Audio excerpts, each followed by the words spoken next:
اعوذ باللہ من الشیطان الرجیم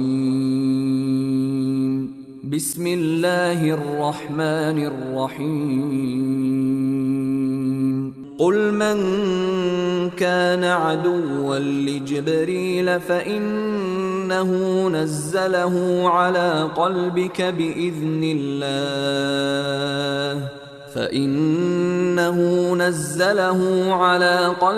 بإذن الله مصدقا لما بين يديه وهدى وبشرى للمؤمنين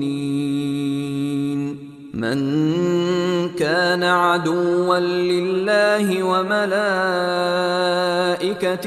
ورسله وجبريل وميكال فإن الله عدو للكافرين وَلَقَدْ أَنزَلْنَا إِلَيْكَ آيَاتٍ بَيِّنَاتٍ وَمَا يَكْفُرُ بِهَا إِلَّا الْفَاسِقُونَ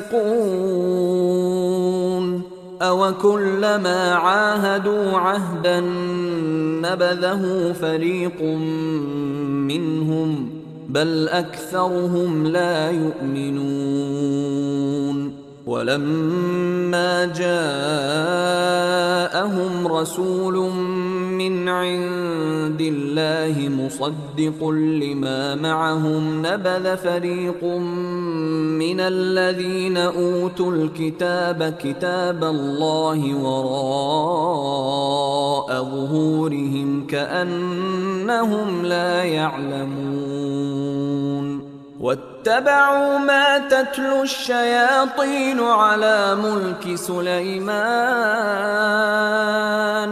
وما كفر سليمان ولكن الشياطين كفروا يعلمون الناس السحر وما أنزل على الملكين ببابل هاروت وماروت وما يعلمان من أحد حتى يقولا إنما نحن فتنة فلا تكفر فيتعلمون منهما ما يفرقون به بين المرء وزوجه وما هم بضارين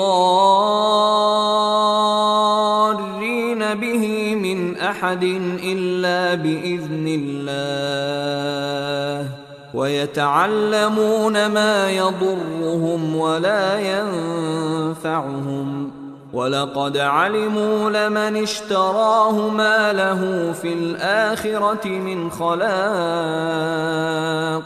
ولبئس ما شروا به أنفسهم لو كانوا يعلمون ولو أنهم آمنوا واتقوا لمثوبة من عند الله خير لو كانوا يعلمون. اعوذ باللہ من الشیطان الرجیم بسم اللہ الرحمن الرحیم الحمد للہ رب العالمین والصلاة والسلام علی نبی الصادق الامین محمد وعلی آلہ وصحبہ اجمعین ومن تبعہم بإحسان الی یوم الدین. السلام علیکم ورحمۃ اللہ وبرکاتہ. سورہ بقرہ پہ ہم پہلی آیت سے لے کر آیت نمبر 96 تک، جہاں 11واں رکوع ختم ہوتا ہے، کر چکے ہیں، اور انشاءاللہ اللہ کی توفیق سے آج آیت نمبر 97 سے ابتدا کریں گے اور انشاءاللہ 203 تک کنٹینیو کریں گے. انشاءاللہ 97 آیت سے لے کر 121 آیت تک کا ترجمہ آپ سے پہلے آپ کے سامنے تلاوت کرتی ہوں. بسم اللہ الرحمن الرحیم. اے نبی صلی اللہ علیہ وسلم کہہ دیجئے، جو کوئی جبریل کا دشمن ہے تو اسی نے اس قرآن کو اللہ کے حکم سے آپ کے دل پر نازل کیا ہے.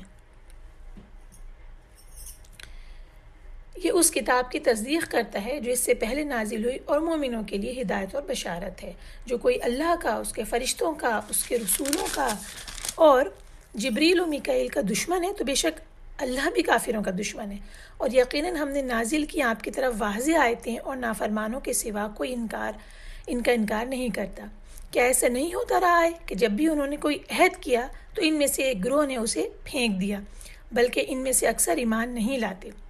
اور جب بھی اللہ کی طرف سے ان کے پاس کوئی رسول آیا جو ان کے پاس موجود کتاب کی تصدیق کرتا تھا، تو جن لوگوں کو کتاب دی گئی تھی ان میں سے ایک گروہ نے اللہ کی کتاب کو پیٹھ پیچھے پھینک دیا، گویا وہ جانتے ہی نہیں ہیں۔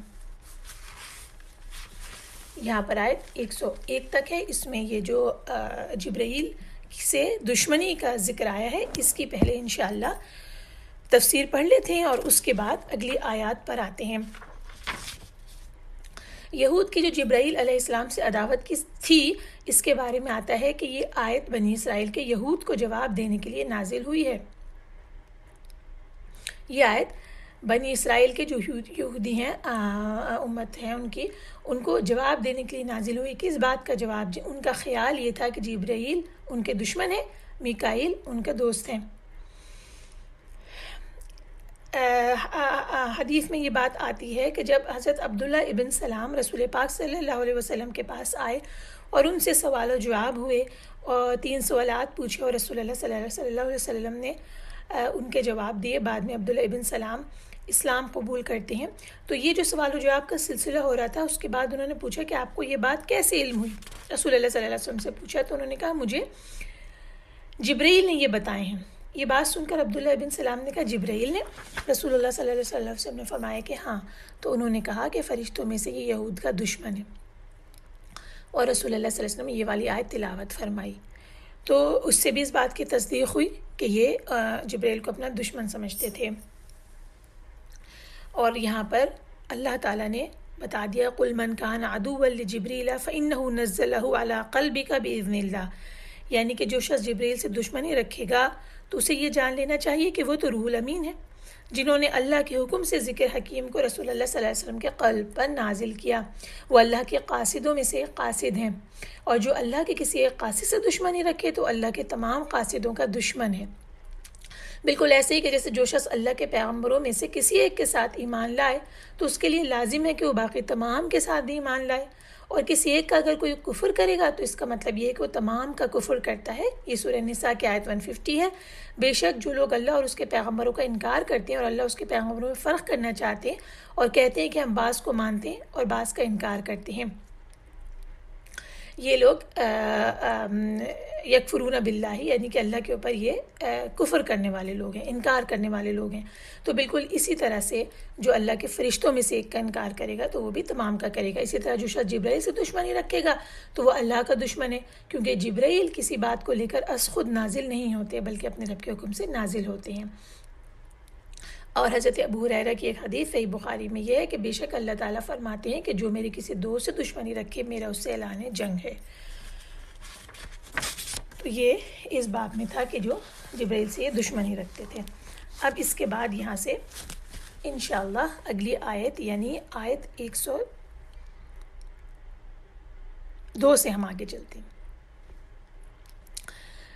بسم اللہ الرحمن الرحیم۔ انہوں نے اس کی پیروی کی اور انہوں نے اس کی پیروی کی جسے شیطان سلیمان کی بادشاہت میں پڑھتے تھے، اور سلیمان نے کفر نہیں کیا تھا بلکہ شیطانوں نے کفر کیا تھا۔ وہ لوگوں کو جادو سکھاتے تھے، اور انہوں نے اس کی پیروی کی جو بابل میں ہاروت اور ماروت 2 فرشتوں پر نازل کیا گیا تھا۔ وہ دونوں فرشتے جادو سکھانے سے پہلے کہتے تھے کہ ہم تو صرف آزمائش ہیں، لہٰذا تو کفر نہ کر۔ چنانچہ لوگ ان دونوں سے جادو سیکھتے جس کے ذریعے وہ مرد اور اس کی بیوی کے درمیان جدائی ڈالتے، اور وہ اس جادو سے اللہ کے حکم کے سوا کسی کو نقصان نہیں پہنچا سکتے تھے، اور لوگ ان سے وہ علم سیکھتے تھے جو انہیں نقصان پہنچاتا تھا، ان کو نفع نہیں دیتا تھا، حالانکہ وہ بالیقین جانتے تھے کہ جس نے اس جادو کو خریدا آخرت میں اس کے لیے کوئی حصہ نہیں، اور البتہ وہ بہت بری چیز تھی جس کے بدلے میں انہوں نے اپنی جانیں بیچ ڈالی۔ کاش وہ جانتے ہوتے، اور اگر وہ ایمان لاتے اور تقوی اختیار کرتے تو بے شک اللہ کے ہاں سے بہت اچھا ثواب ملتا۔ کاش وہ جانتے ہوتے۔ اے لوگو جو ایمان لائے ہو، تم نبی سے یہ نہ کہو راعینا، بلکہ تم کہو انظرنا، اور تم غور سے سنو، اور کافروں کے لیے بہت دردناک عذاب ہے۔ اہل کتاب میں سے جن لوگوں نے کفر کیا وہ نہیں چاہتے اور نہ مشرکین ہی چاہتے کہ تم پر تمہارے رب کی طرف سے کوئی خیر نازل کی جائے، اور اللہ اس کے لیے اپنی رحمت خاص کرتا ہے جسے چاہتا ہے، اور اللہ فضل عظیم کا مالک ہے۔ جو آیت ہم منسوخ کرتے ہیں یا اسے بھلوا دیتے ہیں تو اس سے بہتر یا اس کی مثل ہی لے آتے ہیں۔ کیا آپ نہیں جانتے کہ بے شک اللہ ہر چیز پر خوب قادر ہے؟ کیا آپ نہیں جانتے کہ بے شک اللہ ہی کے لیے ہے آسمان اور زمین کی بادشاہی، اور تمہارے لیے اللہ کے سوا نہ کوئی حمایتی ہے نہ کوئی مددگار؟ اے مسلمانوں، کیا تم چاہتے ہو کہ تم اپنے رسول سے سوال کرو جیسے اس سے پہلے موسیٰ سے سوال کیے گئے تھے؟ اور جس نے ایمان کے بدلے کفر اختیار کیا تو بے شک وہ سیدھی راہ سے بھٹک گیا۔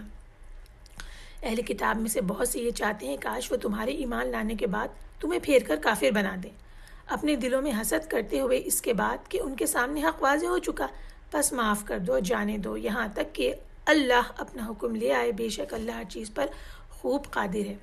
اور تم صلاح قائم کرو، زکوٰۃ دو، اور تم اپنے لیے جو بھی بھلائی آگے بھیجو گے اسے اللہ کے یہاں پاؤ گے، بے شک تم جو عمل کرتے ہو اللہ اسے خوب دیکھنے والا ہے۔ اور انہوں نے کہا جنت میں صرف وہی جائے گا جو یہودی ہے یا نصرانی، یہ ان کی باطل آرزوئیں ہیں۔ کہہ دیجئے لاؤ تم اپنی دلیل اگر تم سچے ہو، کیوں نہیں، بلکہ جس نے اپنا چہرہ اللہ کے لیے جھکا دیا اس حال میں کہ وہ نیکی کرنے والا ہے تو اس کے لیے اس کا اجر اس کے رب کے پاس ہے، اور انہیں کوئی خوف نہیں ہوگا اور نہ ہی وہ غمگین ہوں گے۔ اور یہودیوں نے کہا عیسائی کسی چیز پہ نہیں، اور عیسائیوں نے کہا کہ یہودی کسی چیز پہ نہیں، حالانکہ وہ دونوں کتاب پڑھتے ہیں۔ اسی طرح جو لوگ علم نہیں رکھتے انہوں نے بھی ان کے قول سے ملتی جلتی بات کہی، پھر قیامت کے دن اللہ ان کے درمیان اس چیز کا فیصلہ فرما دے گا جس میں وہ اختلاف کرتے تھے، اور اس سے زیادہ ظالم کون ہو سکتا ہے جس نے لوگوں کو اس بات سے روکا کہ اللہ کی مسجدوں میں اللہ کا نام ذکر کیا جائے اور انہیں اجاڑنے کی کوشش کی۔ ان روکنے والوں کے لائق تو یہ تھا کہ ان میں ڈرتے ہوئے داخل ہوں، ان کے لیے دنیا میں رسوائی اور آخرت میں بہت بڑا عذاب ہے، اور مشرق و مغرب اللہ ہی کے لیے ہیں، لہٰذا تم جس طرف بھی منہ کرو گے وہیں اللہ کا چہرہ وہیں ہے اللہ کا چہرہ۔ بے شک اللہ وسعت والا اور خوب جاننے والا ہے۔ اور انہوں نے کہا اللہ نے اولاد بنا لی، اللہ اس سے پاک ہے، بلکہ اسی کے لیے ہے جو کچھ آسمانوں اور زمین میں ہے، سب اسی کے فرما بردار ہیں۔ وہ آسمانوں اور زمین کا انوکھا موجد ہے، اور جب وہ کسی کام کا فیصلہ کرتا ہے تو اس کے متعلق یہی کہتا ہے کہ ہو جا تو وہ ہو جاتا ہے۔ اور ان لوگوں نے کہا جو علم نہیں رکھتے اللہ ہم سے کلام کیوں نہیں کرتا یا ہمارے پاس کوئی نشانی کیوں نہیں آتی؟ اسی طرح ان کے قول سے ملتی جلتی بات ان لوگوں نے بھی کہی تھی جو ان سے پہلے تھے، ان کے دل یکساں ہو گئے۔ تحقیق ہم نے یقین کرنے والوں کے لیے نشانیاں بیان کر دی ہیں، بے شک ہم نے آپ کو حق کے ساتھ خوشخبری دینے والا اور ڈرانے والا بنا کر بھیجا ہے، اور جہنمیوں کے بارے میں آپ سے سوال نہیں ہوگا، اور یہودی اور عیسائی آپ سے ہرگز راضی نہ ہوں گے یہاں تک کہ آپ ان کی ملت کی پیروی کریں۔ کہہ دیجئے بے شک اللہ کی ہدایت ہی حقیقی ہدایت ہے، اور آپ کے پاس جو علم آ گیا اس کے بعد اگر آپ نے ان کی خواہشات کی پیروی کی تو آپ کو اللہ کی پکڑ سے بچانے والا کوئی حمایتی ہوگا نہ مددگار۔ جن لوگوں کو ہم نے کتاب دی وہ اس کی تلاوت کرتے ہیں جس طرح اس کی تلاوت کا حق ہے، وہی لوگ اس پر ایمان لاتے ہیں، اور جو کوئی اس کا انکار کرتا ہے تو وہی ہے خسارہ پانے والے۔ تو ابتدا ہوتی ہے اس قصے کی جو حضرت سلیمان علیہ السلام، ملک سلیمان سے مراد عہد سلیمان علیہ السلام ہے۔ اس وقت انہوں نے اس کی پیروی کی جسے شیطان سلیمان کی بادشاہت میں پڑھا کرتے تھے۔ اس سے مراد کیا ہے؟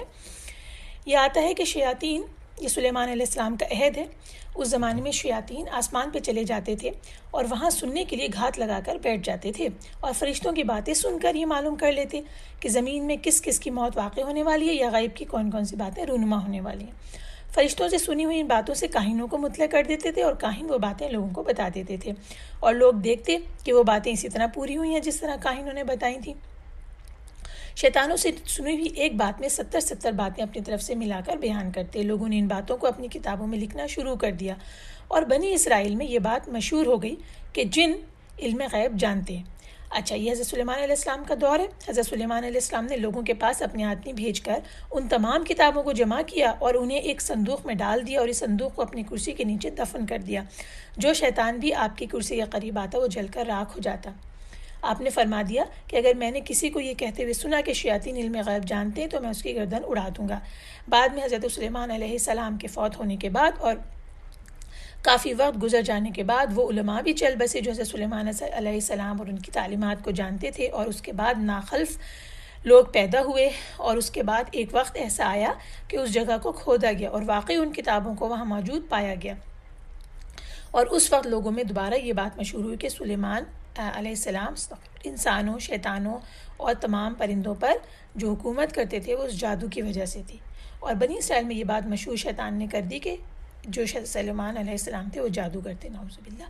اللہ تعالیٰ نے قرآن میں یہ فرما دیا وما کفر سلیمان ولکن الشیاطین کفروا، سلیمان نے مطلق کفر کی بات نہیں کی بلکہ شیاطین کفر کرتے تھے، اور جادو جو کہ کفر ہے اسے حضرت سلیمان کے ساتھ انہوں نے منسوب کیا، نعوذ باللہ۔ اچھا، اس کے بعد آزمائش نازل ہوئی۔ حضرت ابن عباس سے روایت ہے کہ جو دو فرشتے نازل ہوئے جن میں سے ایک کا نام ہاروت اور دوسرے ماروت، وہ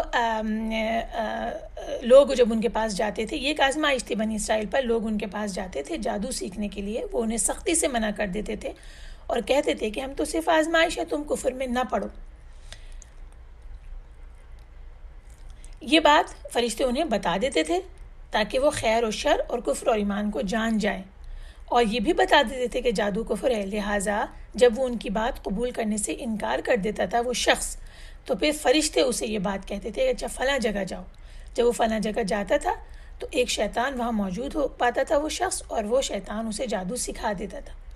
جب وہ جادو سیکھ لیتا تھا تو اس سے نور نکل جاتا تھا اور وہ اسے آسمان کی طرف چڑھتے ہوئے دیکھتا تھا، اور یہ خارج ہونے والا نور ایمان کا نور ہوتا تھا، یعنی کہ اس شخص کے پاس سے ایمان نکل جاتا اور پھر اس کے بعد وہ اس جادو کو سیکھ لیتا تھا جو کہ وہ شیطان اسے سکھاتا تھا۔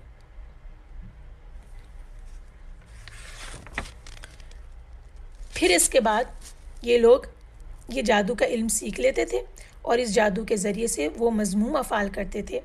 ان میں سے ایک یہ بھی تھا کہ وہ اس کے ذریعے سے میاں اور بیوی میں جدائی ڈال دیتے تھے۔ ایسے لوگوں میں جو کہ باہمی الفت اور محبت کی زندگی بسر کر رہے ہوتے تھے ان میں جدائی ڈلوا دیتے تھے۔ آیت نمبر 104 میں فرمایا جا رہا ہے کہ رائنا نہ کہو، انظر نہ کہو۔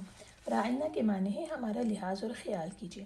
بات سمجھ میں نہ آئے تو سامع اس لفظ کا استعمال کر کے متکلم کو اپنی طرف متوجہ کرتا تھا، یہ طریقہ تھا، لیکن یہودی اپنے بغض اور اناد کی وجہ سے اس کو بگاڑ دیا کرتے تھے اور اس کے بجائے رائنا کر دیا کرتے تھے، اور رائنا کے معنی میں ہمارے چرواہے یا رائنا کے مالک احمق وغیرہ کے بھی استغفر اللہ، اور اسی طرح السلام علیکم کے بجائے السلام علیکم یعنی تم پر موت آئے کہا کرتے تھے۔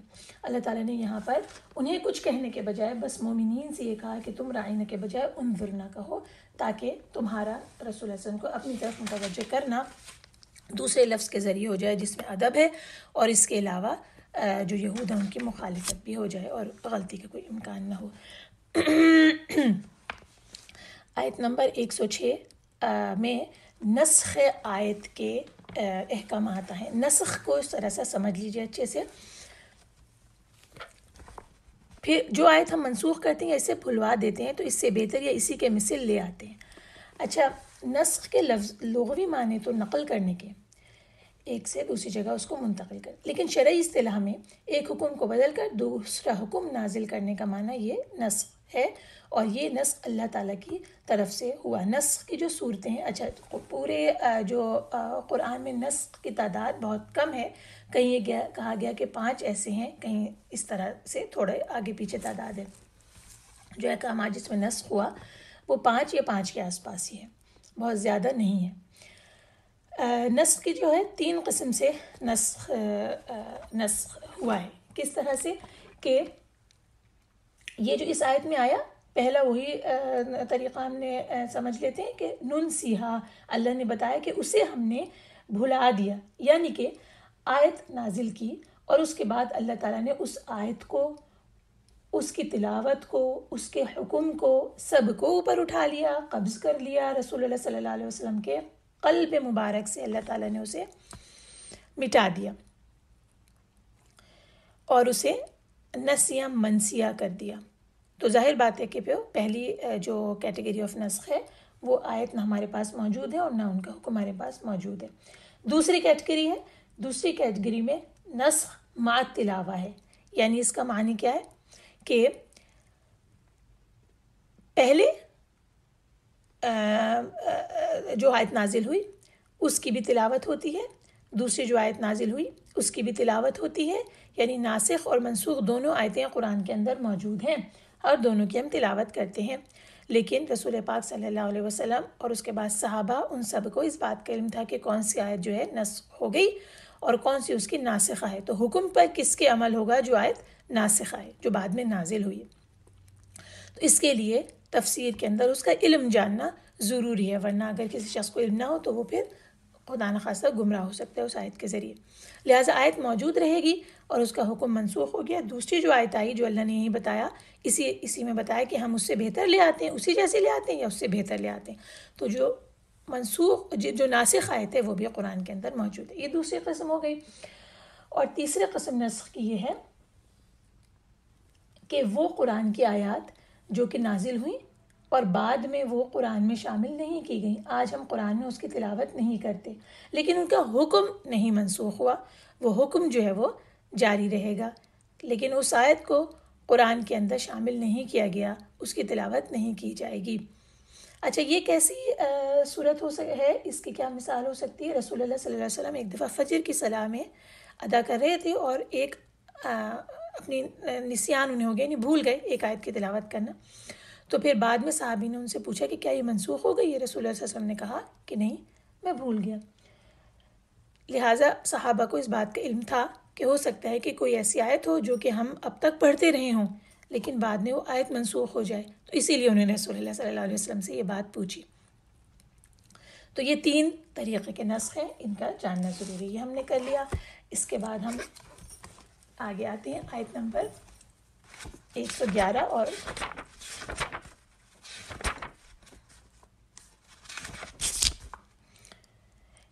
112۔ اس میں کیا آ رہا ہے کہ وہ کیا کہہ رہے تھے کہ جنت میں صرف وہی جائے گا جو یہودی ہے، نصرانی ہوگا۔ اس پہ کر لیتے ہیں۔ یہ ان کی باطل آرزویں ہیں، اور اے نبی آپ کہہ دیجئے لا تم اپنی دلیل اگر تم سچے ہو۔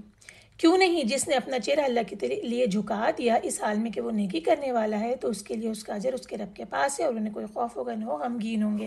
یہاں یہ بات سمجھ لیتے ہیں کہ وہ کون سی شرط قبولیت عمل کی جس کی وجہ سے اللہ نے بتایا کہ کون لوگ جنت میں جائیں گے، یعنی ان کی خواہش کے مطابق یہودی اور نصرانی جنت میں نہیں جا رہے بلکہ کون شخص جائیں گے۔ اسی لیے ہم اس بات کو سمجھ لیتے ہیں کہ یہ بھی نہیں ہے کہ خواہش کے مطابق مسلم جو ہے جنت کے اندر چلا جائے گا، بلکہ اللہ نے اس کے لیے شرط لگا دی ہے، بلا من اسلم وجہہ للہ وہو محسن، کیوں نہیں بلکہ جس نے اپنا چہرہ اللہ کے لیے جھکا دیا اس حال میں کہ وہ محسن ہے۔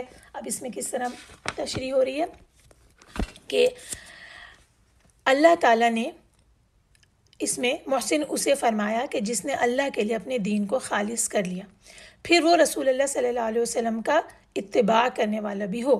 عمل کی قبولیت کے لیے 2 شرطیں۔ نمبر 1، عمل خالصتاً للہ ہو۔ ٹھیک ہے، کیا پہلا آیا کہ من اسلم وجہہ للہ، جس نے کہ اللہ کے لیے اپنے چہرے کو جھکا دی، یعنی خالصتاً یہ عمل جو ہے وہ اللہ کے لیے کیا اس نے۔ اور دوسرا وہ محسن، اور وہ دوسری اس کی شرط یہ ہے کہ عمل درست بھی ہو اور شریعت کے مطابق بھی ہو، تب وہ عمل جو ہے وہ اللہ تعالیٰ کے پاس قبول ہوگا۔ اگر عمل تو خالص ہو مگر شریعت کے مطابق نہ ہو تو پھر وہ قبول نہیں ہوگا، یعنی بدعت ہو جائے گی۔ اور اگر وہ عمل بالکل صحیح طریقے کے مطابق ہو، شریعت کے مطابق ہو، لیکن اس کی نیت اللہ تعالیٰ کے لیے نہ ہو تو پھر وہ ریا ہو جائے گی، اور دونوں صورتوں میں وہ عمل جو ہے وہ رد ہو جائے گا۔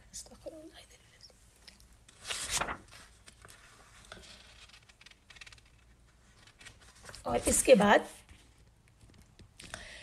ایک سخت بات آئی کہ یہودی اور عیسائی آپ سے ہرگز راضی نہ ہوں گے یہاں تک کہ آپ ان کی ملت کی پیروی کریں۔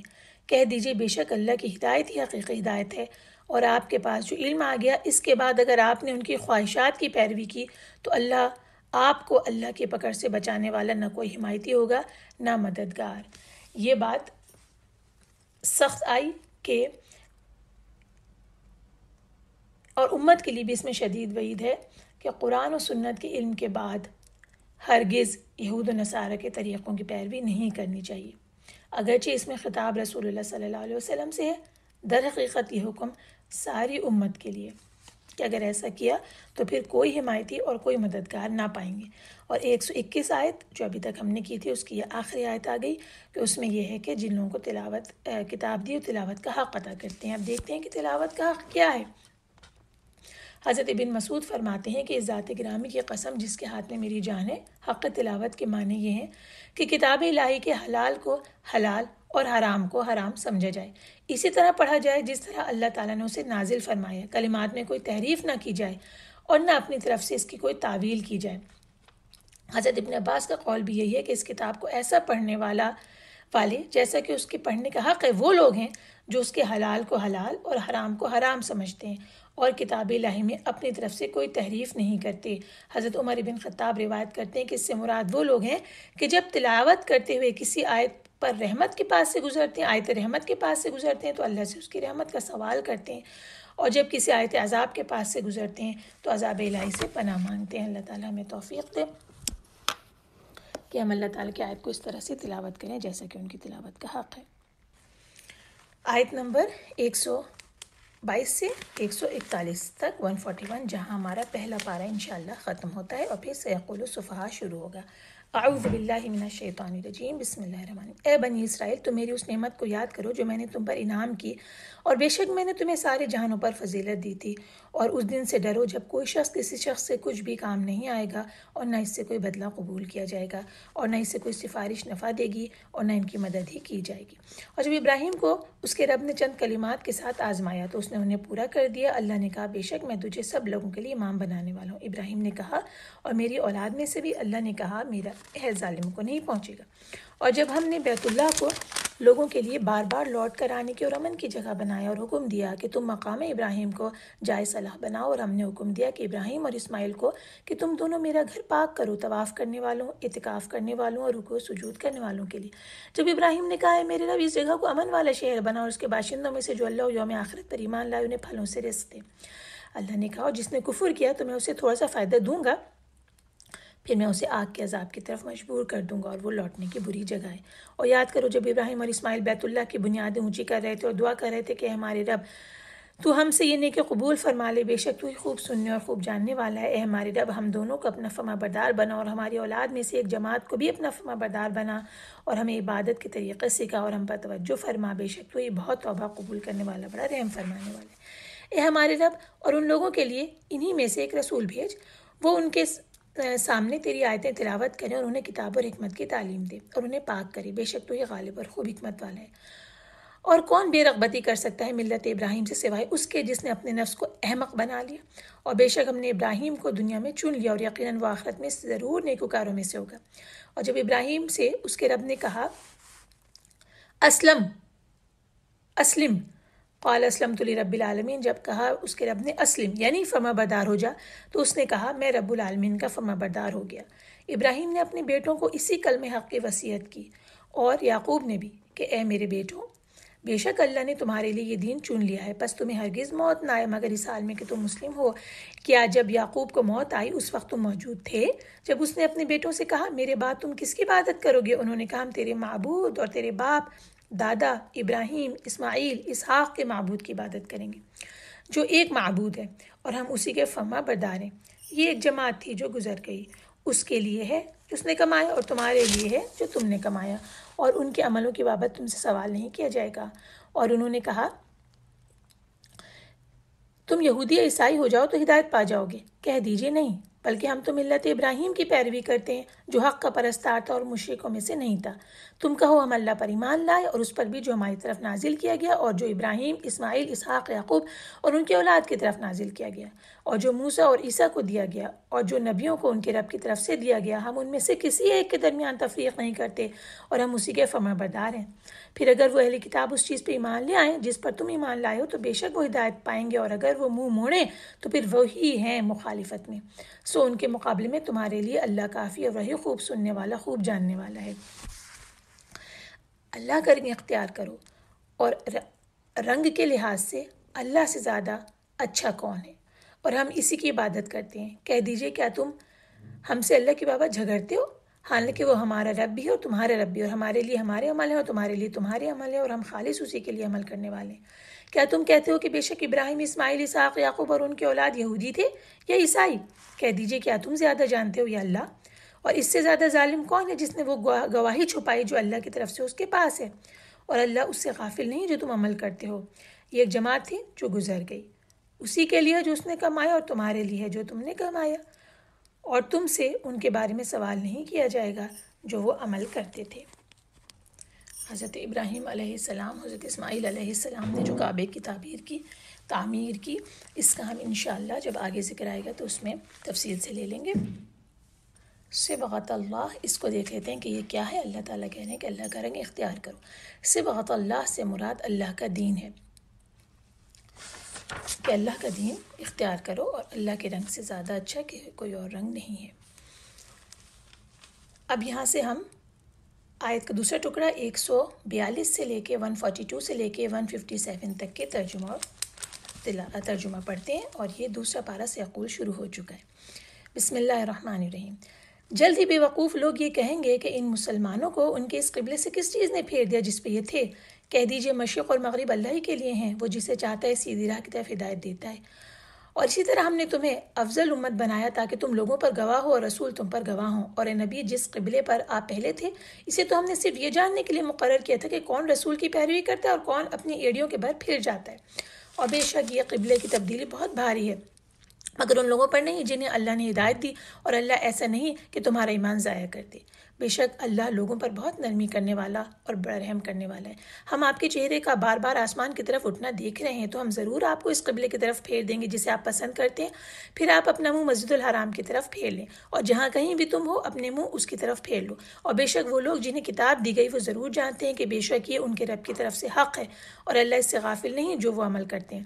اور اے نبی اگر آپ ان لوگوں کے پاس ہر قسم کی نشانی لے آئے جنہیں کتاب دی گئی تو بھی وہ آپ کے قبلے کی پیروی نہیں کریں گے، اور نہ آپ ان کے قبلے کی پیروی کرنے والے ہیں، اور ان میں سے کوئی گروہ دوسرے گروہ کے قبلے کی پیروی کرنے والے نہیں۔ اور اگر آپ نے ان کی خواہشات کی پیروی کی اس علم کے بعد جو آپ کے پاس آ چکا ہے تو یقیناً اس وقت آپ ظالموں میں سے ہوں گے۔ جن لوگوں کو ہم نے کتاب دی وہ اس کو یعنی رسول کو ایسے پہچانتے ہیں جیسے وہ اپنے بیٹوں کو پہچانتے ہیں، اور بے شک ان میں سے ایک گروہ ضرور حق کو چھپاتا ہے، حالانکہ وہ جانتے ہیں یہ حق ہے تمہاری رب کی طرف سے، لہٰذا اس کے متعلق تم ہرگز شک میں نہ پڑنا، اور ہر ایک کے لیے ایک سمت ہے جس کی طرف وہ منہ پھیرتا ہے، لہٰذا تم نیکیوں میں ایک دوسرے سے آگے بڑھو، تم جہاں کہیں بھی ہوگے اللہ تم سب کو لے آئے گا، بے شک اللہ ہر چیز پر خوب قادر ہے۔ اور اے نبی آپ جہاں سے بھی نکلیں اپنا منہ مسجد حرام کی طرف پھیر لیں، اور بے شک وہ آپ کے رب کی طرف سے حق ہے، اور اللہ اس سے غافل نہیں جو تم عمل کرتے ہو۔ اور آپ جہاں سے بھی نکلیں اپنا منہ مسجد حرام کی طرف پھیر لیں، اور اے مسلمانوں تم جہاں کہیں بھی ہو اپنے منہ اسی کی جانب پھیر لو تاکہ تمہارے خلاف لوگوں کو کے لیے کوئی حجت نہ رہے۔ ہاں ان میں سے جنہوں نے ظلم کیا وہ باتیں کرتے رہیں گے، بس تم ان سے مت ڈرو اور صرف مجھ سے ڈرو تاکہ میں تم پر اپنی نعمت پوری کروں اور تاکہ تم ہدایت پاؤ۔ جیسے ہم نے تمہارے لیے تمہیں میں سے ایک رسول بھیجا، وہ تم پر ہماری آیتیں تلاوت کرتا ہے اور تمہیں پاک کرتا ہے اور تمہیں کتاب اور حکمت کی تعلیم دیتا ہے اور تمہیں وہ باتیں سکھاتا ہے جو تم نہیں جانتے تھے، چنانچہ تم مجھے یاد کرو میں تمہیں یاد کروں گا، تم میرا شکر کرو میں ناشکری نہ کرو۔ اے لوگو جو ایمان لائے ہو تم صبر و صلاح کے ساتھ مدد لو، بے شک اللہ صبر کرنے والوں کے ساتھ ہے۔ اور جو اللہ کی راہ میں قتل کر دی جائے انہیں تم مردے نہ کہو بلکہ وہ زندہ ہیں لیکن تم شعور نہیں رکھتے، اور ہم تمہیں کسی قدر خوف اور بھوک سے اور مالوں جانوں اور پھلوں میں کمی کر کے ضرور آزمائیں گے، اور صبر کرنے والوں کو خوشخبری دے دیجیے۔ وہ لوگ کہ جب انہیں کوئی مصیبت پہنچتی تو وہ کہتے ہیں کہ انا للہ و انا الیہ راجعون، بے شک ہم اللہ ہی کے لیے ہیں اور بے شک ہم اسی کی طرف لوٹنے والے ہیں۔ یہی لوگ ہیں جن کے لیے ان کے رب کی طرف سے بخشش اور رحمت ہے، اور یہی ہدایت یافتہ ہیں۔ سب سے پہلے تحویل قبلہ کا جو حکم پچھلی آیات میں ہم نے پڑھا وہ اس کا تسلسل یہاں پر آ رہا ہے۔ امام بخاری نے حضرت براء رضی اللہ عنہ سے روایت کیا کہ رسول اللہ صلی اللہ علیہ وسلم نے مدینے میں 16 یا 17 ماہ تک بیت المقدس کی طرف منہ کر کے صلاۃ ادا کی تھی، لیکن آپ اس بات کو پسند فرماتے تھے کہ آپ کا قبلہ بیت اللہ ہو۔ رسول اللہ صلی اللہ علیہ وسلم نے عصر کی نماز پڑھائی اور بیت اللہ کی طرف منہ کر کے آپ نے جو سب سے پہلی نماز ادا کی وہ عصر ہی کی تھی، یعنی جب تحویل قبلہ کا حکم آیا تو پہلی صلاح جو ادا کی وہ عصر تھی۔ کچھ لوگوں نے آپ کے ساتھ مل کر یہ ادا کی، پھر اس میں سے ایک شخص ایک مسجد والوں کے پاس سے گزرا، وہ بھی نماز عصر ادا کر رہے تھے اور وہ اس وقت حالانکہ رکوع میں تھے، تو اس نے کہا میں اللہ تعالیٰ کو گواہ بنا کے کہتا ہوں کہ میں نے نبی کریم صلی اللہ علیہ وسلم کے ساتھ مکے کی طرف منہ کر کے نماز ادا کی ہے، تو ان لوگوں نے حالت نماز میں ہی بیت اللہ کی طرف منہ کر لیا۔ یہ تو ہمیں پتہ چل گیا کہ تحویل قبلہ کا حکم مسلمانوں نے کس تیزی کے ساتھ اس پر عمل کیا۔ اب یہ آگے جو آ رہا ہے کہ لوگوں کے اوپر گراں بھی ہے یہ حکم، اور سوائے ان کے جو اللہ پر ایمان لائے. تو رسول اللہ صلی اللہ علیہ وسلم بیت المقدس کی طرف منہ کر کے صلاۃ ادا کرتے تھے، مگر اللہ تعالیٰ کے حکم کے انتظار میں تھے اور آسمان کی طرف کثرت سے نگاہ اٹھا کر دیکھا کرتے تھے. اس کیفیت کے بارے میں اللہ تعالیٰ نے بتایا ہے کہ جو ابھی ہم نے پڑھا کہ اے نبی ہم آپ کا آسمان کی طرف منہ پھیر پھیر کر دیکھ رہے ہیں، سو ہم آپ کو اسی قبلے کی طرف جس کو آپ پسند کرتے ہیں منہ کرنے کا حکم دیں گے، تو آپ اپنا منہ مسجد حرام کی طرف پھیر لیں. یعنی رسول اللہ صلی اللہ علیہ وسلم کی دل کی خواہش بھی تھی. اچھا، اب اس کے بارے میں اعتراض شروع کیا گیا، اور یہ اعتراض کیا یہودیوں نے کہ مسلمان جس قبلے پہ پہلے سے چلے آتے تھے، اب اس سے کس چیز نے ان کے منہ کو پھیر دیا؟ اللہ تعالیٰ نے اس کا یہ جواب دیا، قل للہ المشرق والمغرب، کہہ دیجئے کہ مشرق اور مغرب جو ہیں وہ اللہ ہی کے لیے. اور ایک جگہ یہ آیا لیس البر ان تولوا وجوہکم قبل المشرق والمغرب ولکن البر، پھر پوری وہ آیت ہے کہ یہ نیکی نہیں کہ تم مشرق و مغرب کو قبلہ سمجھ کر ان کی طرف منہ پھیرو، بلکہ نیکی تو یہ ہے، اور پھر وہ پوری آیت ڈیٹیل میں جو ہم آگے انشاءاللہ پڑھیں گے. یعنی تمام تر خوبی یہ ہے کہ اللہ تعالیٰ کے احکام کے سامنے سر اطاعت جھکا دیا جائے، وہ ہمیں جس طرف حکم دے ہم اس طرف ہی اپنا منہ کر لیں. اطاعت اس کے حکم کو ماننے کا نام ہے، خواہ وہ میں ہر روز مختلف جہتوں مختلف سمتوں کی طرف منہ کرنے کا حکم دے تو ہم صرف اس کے بندے، اس کے غلام ہیں. تصرف اور اختیار تو اسی کے پاس ہے، وہ جس طرف ہمیں حکم دے گا ہم اپنا منہ پھیر لیں گے. یہ اہل ایمان اور صحابہ کرام اور تمام مسلمین کا طرز عمل تھا کہ انہیں اس پر کوئی اعتراض نہیں تھا کہ پہلے اس کو قبلہ کیوں مقرر کیا اور بعد میں اسے کیوں کیا، کیونکہ ان کا کام اللہ کی اطاعت اور حکم ماننا تھا. اس کے بعد جو آیت آ رہی ہے کہ ہم نے تمہیں امت وسط بنایا، تو اللہ تعالیٰ نے امت مسلمہ کو بہترین امت بنایا، اسے سب سے مکمل شریعت عطا کی، سب سے بہتر طریقہ دیا، سب سے واضح اور روشن مذہب عطا کیا. سورہ حج کی آیت آتی ہے کہ اس اللہ نے تم کو برگزیدہ کیا، تم پر دین کے معاملے میں کوئی تنگی نہیں کی، اپنے باپ ابراہیم کی ملت کی اتباع کرو. اس نے پہلی کتابوں میں بھی تمہارا نام مسلم رکھا تھا اور اس کتاب میں بھی وہی نام ہے تاکہ پیغمبر تم پر شاہد ہوں اور تم لوگوں پر شاہد ہو. شہداء علی الناس، کس بات کی شہادت دینی ہے؟ دیکھیے حدیث ہے کہ قیامت کے دن نوح علیہ السلام کو بلایا جائے گا اور نوح علیہ السلام کے سے پوچھا جائے گا کہ آپ نے دین پہنچا دیا تھا، وہ فرمائیں گے کہ ہاں.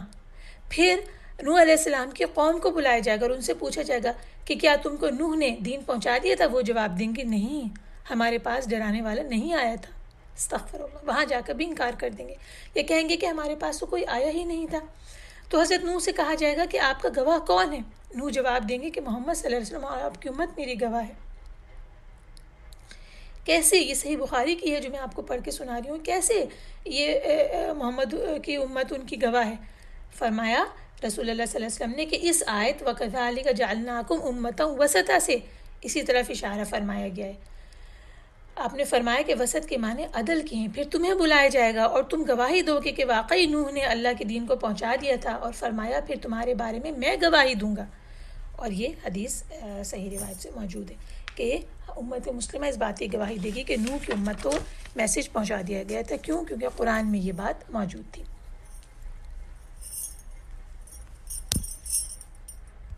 اس کے بعد یہ کہ یہودی رسول اللہ صلی اللہ علیہ وسلم کو پہچانتے تھے جیسے کہ اپنے بیٹوں کو. اس کے بارے میں یہ فرمایا کہ اللہ تعالیٰ فرما رہے ہیں کہ ان کا رسول جس دین کو حق لے کر آیا ہے اس کے صحیح ہونے کو یہودی اسی طرح پہچانتے ہیں جیسے ان میں سے کوئی اپنی اولاد کو پہچانتا ہے. اور یہ جو ہے ایک اصطلاح تھی کہ کسی چیز کے صحیح ہونے کے بارے میں عرب میں یہ مثال مشہور تھی کہ یہ اس طرح پہچانتے جیسے بیٹے کو پہچانتے. اچھا، حضرت عبداللہ ابن سلام جو ہیں جو ایمان لے کر آئے تو حضرت عمر رضی اللہ تعالیٰ عنہ نے ان سے پوچھا کہ کیا آپ محمد صلی اللہ علیہ وسلم کو اسی طرح پہچانتے ہیں جس طرح اپنے بیٹے کو؟ تو انہوں نے کہا ہاں، بلکہ اس سے بھی زیادہ. آسمان سے ایک امین یعنی جبرائیل، زمین کے ایک امین یعنی موسیٰ علیہ السلام ان کے اوپر نازل ہوتے ہیں اور آپ صلی اللہ علیہ وسلم کی شان بتلائی جاتی ہے جس کی وجہ سے میں آپ کو پہچانتا ہوں. یعنی کہ اس میں یہ کیا بات پتہ چلی کہ اپنے اسکرپٹس کے اندر انہوں نے اس طرح سے ان کی علامات رسول اللہ صلی اللہ علیہ وسلم کی جان لی تھیں کہ وہ ان کو اس طرح سے پہچانتے تھے جیسے کہ کوئی اپنے بیٹے کو پہچانتا ہو، اور اس کے باوجود انکار کرتے تھے. 115 آیت میں رسول اللہ صلی اللہ علیہ وسلم کی بعثت کتنی بڑی نعمت ہے اس کے بارے میں بتایا گیا کہ اللہ تعالیٰ اپنے مومن بندوں پہ اپنے اس عظیم الشان احسان کا ذکر فرما رہے ہیں کہ انہوں نے محمد صلی اللہ علیہ وسلم کو مبعوث کیا جو ان میں اللہ کی روشن آیات تلاوت کرتے ہیں، اخلاقی برائیوں، نفس کی نجاستوں، جاہلیت کے کاموں سے انہیں پاک کرتے ہیں، یہ سب تزکیہ ہو رہا ہے، ظلمتوں اور تاریکیوں سے نکال کر روشنیوں کی طرف لے آتے ہیں. اور حکمت یعنی کتاب، قرآن اور حکمت سنت کی تعلیم دیتے ہیں. حکمت کتاب کی تعلیم، اور اس کے بعد حکمت مطلب سنت کی تعلیم دیتے ہیں، اور وہ باتیں بتاتے ہیں جو وہ نہیں جانتے تھے. سورہ آل عمران کی آیت 164 ہے کہ اللہ نے مومنوں پر بڑا احسان کیا ہے کہ انہی میں سے ایک پیغمبر بھیجے جو ان کو اللہ کی آیتیں پڑھ پڑھ کر سناتے اور ان کو پاک کرتے ہیں. اور حضرت ابن عباس فرماتے ہیں کہ نعمت سے مراد رسول اللہ صلی اللہ علیہ وسلم خود ہیں، کہ اللہ تعالیٰ نے اپنے مومن بندوں کو حکم دیا کہ وہ اس عظیم الشان نعمت کا اعتراف کریں اور اس کے صلے میں ذکر و شکر کریں. جو آیت آئی نا فَاذْكُرُونِي أَذْكُرْكُمْ وَاشْكُرُوا لِي وَلَا تَكْفُرُونَ، کہ یہ نعمت جو 115 میں بتائی رسول اللہ صلی اللہ علیہ وسلم کی بعثت، اس کے اوپر تم مجھے یاد کرو، میں تمہیں یاد کروں گا، تم میرا شکر کرو، میری ناشکری نہ کرو. تو ہم اللہ کو کا ذکر اور اللہ تعالیٰ کے اس نعمت پہ شکر ادا کریں. اچھا، صحیح حدیث آتی ہے جس کے اندر رسول صلی اللہ علیہ وسلم فرماتے ہیں کہ جو میرا بندہ، یہ حدیث قدسی ہوئی کہ جو میرا بندہ، اللہ تعالیٰ فرما رہے ہیں کہ جو میرا بندہ مجھے اپنے دل میں یاد کرے اسے میں اپنے آپ میں یاد کرتا ہوں، اور جو جماعت میں میرا ذکر کرے تو میں اس سے بہتر جماعت میں اس کا ذکر کرتا ہوں، یعنی فرشتوں کی. پھر اس کے بعد حضرت انس کی ایک روایت رسول اللہ صلی اللہ علیہ وسلم فرماتے ہیں، یہ بھی حدیث قدسی ہے کہ اللہ تعالیٰ ارشاد فرما رہے ہیں، اے ابن آدم، اگر تو اپنے دل میں میرا ذکر کرے گا تو میں اپنے آپ میں تیرا ذکر کروں گا، اگر تو جماعت میں میرا ذکر کرے گا تو میں فرشتوں کی جماعت میں، یا یہ فرمایا کہ اس سے بہتر جماعت میں تیرا ذکر کروں گا، اگر تو ایک بالشت میرے قریب آئے تو میں ایک ہاتھ تیرے قریب آؤں گا، اور اگر تو ایک ہاتھ میرے قریب آئے تو میں دونوں بازوؤں کے پھیلاؤں کے برابر مقدار تیرے قریب آؤں گا، اور اگر تو چل کر میرے پاس آئے تو میں دوڑ کر تیرے پاس آؤں گا. سبحان اللہ. اور کہا کہ اگر اور جب تمہارے پروردگار نے تم کو آگاہ کیا کہ اگر شکر کرو گے تو میں تمہیں زیادہ دوں گا، اور اگر ناشکری کرو گے تو یاد رکھو کہ میرا عذاب بھی بڑا سخت ہے. اور یہ سورہ ابراہیم آیت نمبر 7 ہے. اور اسی طرح کی آیت جو ہم نے ابھی پڑھی، فَاذْكُرُونِي أَذْكُرْكُمْ وَاشْكُرُوا لِي وَلَا تَكْفُرُونَ، اللہ کا ذکر کریں، اللہ ہمارا ذکر کرے گا، اللہ کا شکر کریں، اللہ اور زیادہ نعمتیں دے گا. اور کہا کہ ناشکری نہ کرو، کفر نہ کرو. اللہ العلی العظیم. اور اس کے بعد صلاح اور صبر سے مدد لو. یہ صبر اور صلاح کی جو مدد لینے کی ہے حکم، اس کے بارے میں فرمایا گیا کہ بندہ یا تو حالت نعمت میں ہوتا ہے اور اللہ کا شکر ادا کرتا ہے، یا پھر حالت ابتلا اور آزمائش میں ہوتا ہے اور اس وقت صبر کرتا ہے. ایک حدیث ہے جس کا کہ ترجمہ ہے کہ مومن کا معاملہ انتہائی تعجب خیز ہے. اللہ تعالیٰ اس کے متعلق جو بھی فیصلہ فرمائے وہ اس کے حق میں بہتر ہی ہوتا ہے. اگر اسے خوشی کی کوئی بات نصیب ہو تو یہ شکر بجا لاتا ہے، اور اللہ تعالیٰ کا شکر ادا کرنا اس کے لیے بہتر ثابت ہوتا ہے. اور اگر اسے رنج اور غم کی کوئی بات پہنچے تو یہ صبر کرتا ہے، اور صبر کا کرنا بھی اس کے حق میں بہتر ثابت ہوتا ہے. اور رسول اللہ صلی اللہ علیہ وسلم کے لیے یہ بات آئی ہے کہ کان رسول اللہ اذا حزبہ امر صلی، کہ رسول اللہ صلی اللہ علیہ وسلم جب کسی کام کی وجہ سے غم میں مبتلا ہوتے تو صلاۃ شروع کر دیتے تھے. تو جب غم کی کیفیت ہو تو اس وقت صبر و نماز سے مدد لینے کی احکام آیا ہے. اب صبر کے لیے دیکھتے ہیں کہ صبر کیا ہے. یہاں لکھا ہے کہ صبر کی جو قسمیں ہیں 3 بتائی گئی ہیں. ایک یہ کہ حرام اور گناہ کے کاموں کے ترک پر صبر کیا جائے. دوسری یہ بتایا گیا کہ اطاعت اور تقرب الہی کے کاموں کو انجام دینے میں جو صبر کرنا پڑتا ہے اس صبر کا مظاہرہ کیا جائے، کیونکہ اس پر ثواب اللہ تعالیٰ کی طرف سے ملتا ہے. اور تیسرا ایک صبر ہے، ایک قسم ہے، وہ یہ ہے کہ مصائب اور مشکلات پر صبر کیا جائے. یہ صبر بھی واجب ہے. گناہوں سے استغفار جس طرح واجب ہے، اس طرح سے مصائب کے اوپر صبر کرنا واجب ہے.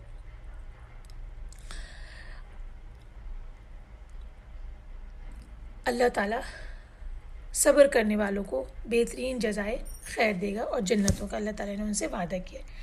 اور پھر آگے کی آیت میں یہ فرمایا ہے 115 اور 155 56 57 میں کہ جو مومنین ہیں ان کے لیے صبر اور کیسی کیسی آزمائشیں آتی ہیں جس کی وجہ سے جس کے اوپر انہیں صبر کرنا ہوتا ہے، پھر اللہ تعالیٰ اس کا انہیں اجر دیتا ہے. اور یہ اللہ نے بتا دیا پہلے سے کہ کیا کیا آزمائشیں آ سکتی ہیں. بِشَيْءٍ مِّنَ الْخَوْفِ وَالْجُوعِ، یعنی کسی بھی قدر خوف اور بھوک کی آزمائش. وَنَقْصٍ مِّنَ الْأَمْوَالِ، اور مالوں کا نقصان. وَالْأَنفُسِ، یعنی جانوں کا نقصان. جانوں کا نقصان ایسے ہو سکتا ہے کہ دوست، رشتہ دار، احباب ان میں سے کوئی بھی فوت ہو جائیں. اور ثمرات کا نقصان، یعنی باغ اور کھیت وغیرہ ثمر بار نہ ہوں. اور ان تمام قسم کے حالات میں صبر کرنے والوں کے لیے کہا وبشر صابرین، صبر کرنے والوں کو خوشخبری دے دیجیے۔ وہ کون لوگ ہیں جو صبر کرنے والے ہیں؟ صابر کون ہیں؟ یہاں بتا دیے گیا کہ صابر کون ہے، کہ ان لوگوں پر جب کوئی مصیبت واقع ہوتی ہے وہ کہتے ہیں انا للہ و انا الیہ راجعون، یعنی اس بات کے ساتھ تسلی حاصل کرتے ہیں۔ کیوں؟ کیونکہ وہ جانتے ہیں کہ وہ اللہ کا مال ہے، اور اللہ تعالیٰ اپنے بندوں کے بارے میں جو چاہتا ہے وہ تصرف فرماتا ہے، اور وہ اس حقیقت سے بھی آگاہ ہیں کہ کوئی ذرا برابر چیز بھی جو ہمیں پہنچی، یعنی کوئی تکلیف، کوئی بھی چیز، وہ روز قیامت اللہ کے یہاں ضائع نہیں ہوگی۔ اور جو مصیبت کے وقت انا للہ و انا الیہ راجعون پڑھنا ہے، اس کی بڑی فضیلت آئی ہے۔ ایک حدیث ہے کہ رسول اللہ صلی اللہ علیہ وسلم کا ارشاد ہے، جب بھی کسی مسلمان کو مصیبت پہنچے اور وہ اس مصیبت کے وقت انا للہ و انا الیہ راجعون پڑھ لے اور یہ دعا کرے کہ اے اللہ میری اس مصیبت میں مجھے اجر دے اور مجھے اس کا بہتر بدل عطا فرما، تو اللہ تعالیٰ اس کے ساتھ اسی طرح کا معاملہ کرتے ہیں۔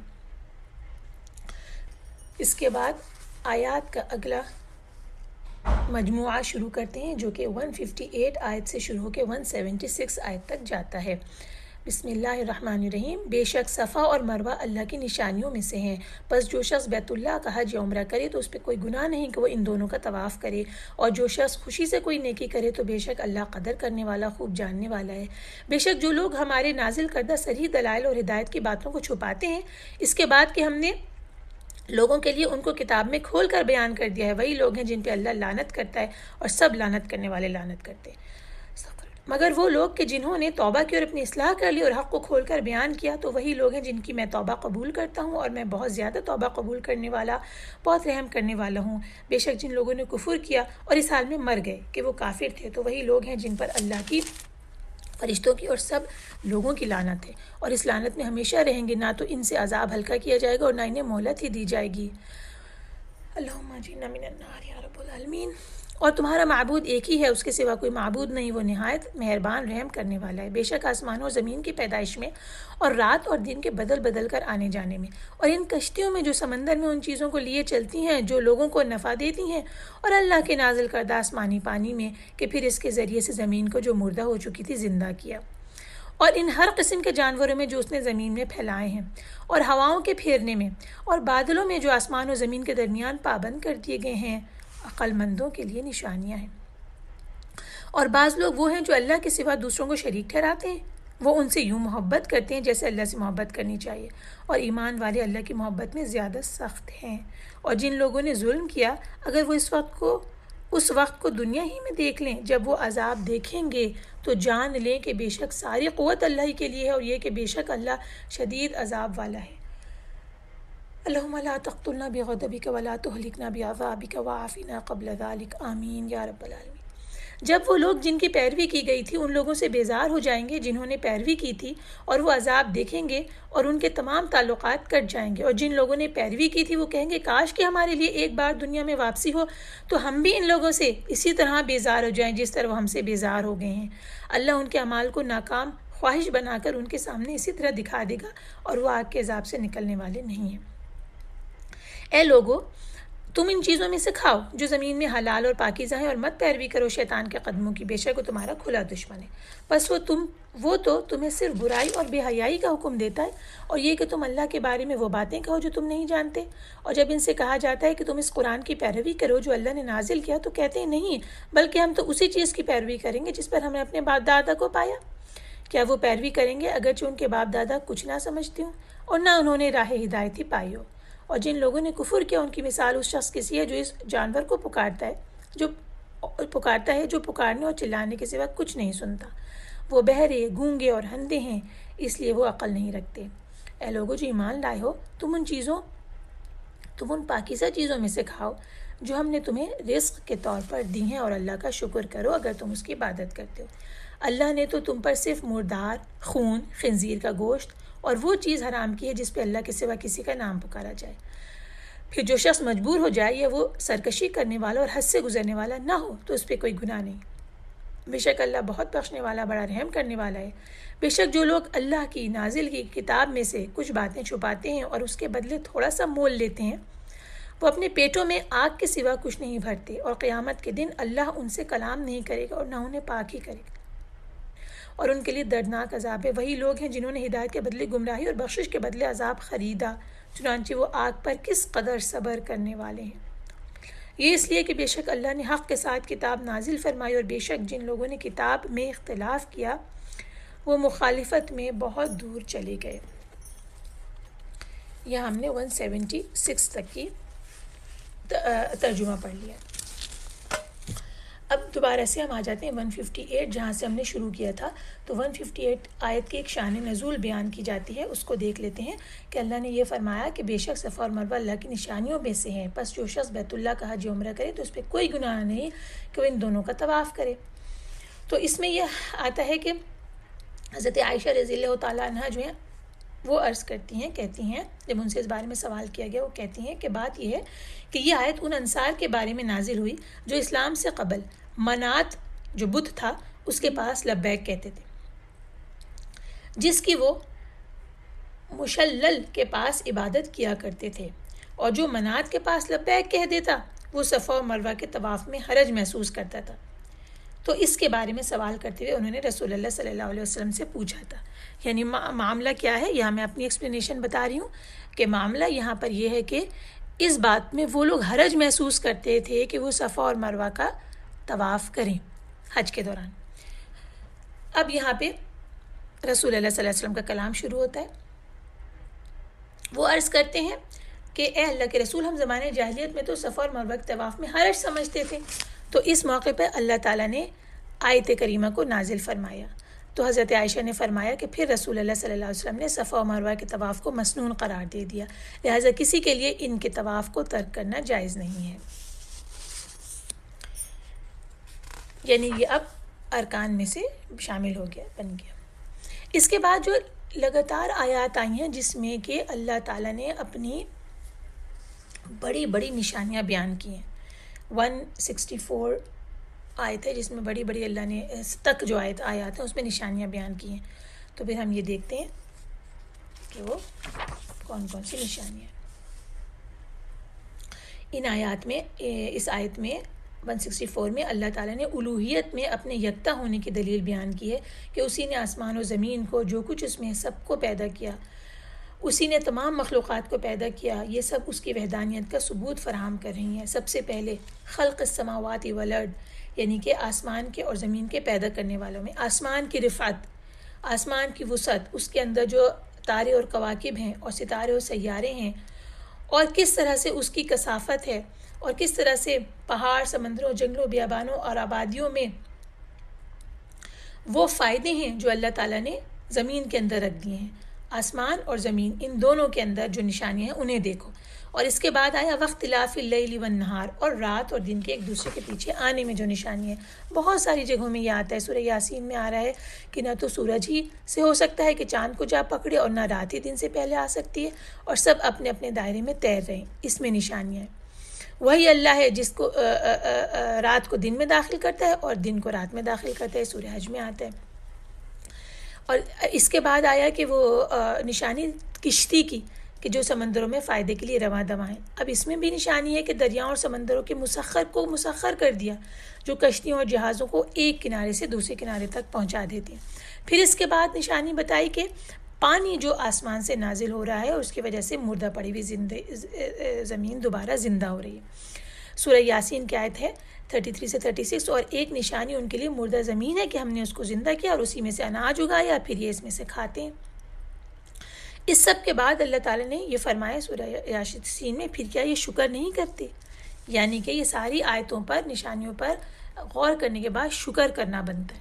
اس کے بعد آیا کہ وہ جانور جو اللہ نے پھیلائے کہ ان جانوروں میں کیا نشانیاں، ان کی شکلیں، ان کے رنگ، کتنے فائدے ان کے ہیں، چھوٹا اور بڑا ہونے میں بھی فائدہ ہے، ہر ایک ڈیفرنٹ طریقے سے چلتا ہے، اس میں بھی فائدہ ہے، یہ سب اللہ نے دیے۔ پھر اس کے بعد تصریف الریاح، یعنی کہ ہواؤں کے چلانے میں، کہ یہ ہوا کبھی تو رحمت لے کر آتی ہیں، کبھی یہ ہوائیں جو ہیں عذاب لے کر آتی ہیں، کبھی یہ بشارت لے کر آتی ہیں، یہ بادلوں کو چلاتی ہیں، یہ یہاں جمع کر دیتی ہیں بادلوں کو، اور اس کے بعد پھر بارش بھی برستی ہے۔ پھر اس کے بعد سحاب المسخر بین السماء والارض، اب یہ جو بادل ہیں زمین اور آسمانوں کے درمیان، ان کے اندر بھی نشانیاں ہیں۔ اب ہم یہ دیکھتے ہیں کہ یہ ساری چیزوں کے اوپر جب ہم غور کریں تو ہمیں اس غور کو کرنے کے بعد، ان نشانیوں کو دیکھ لینے کے بعد کرنا کیا ہے؟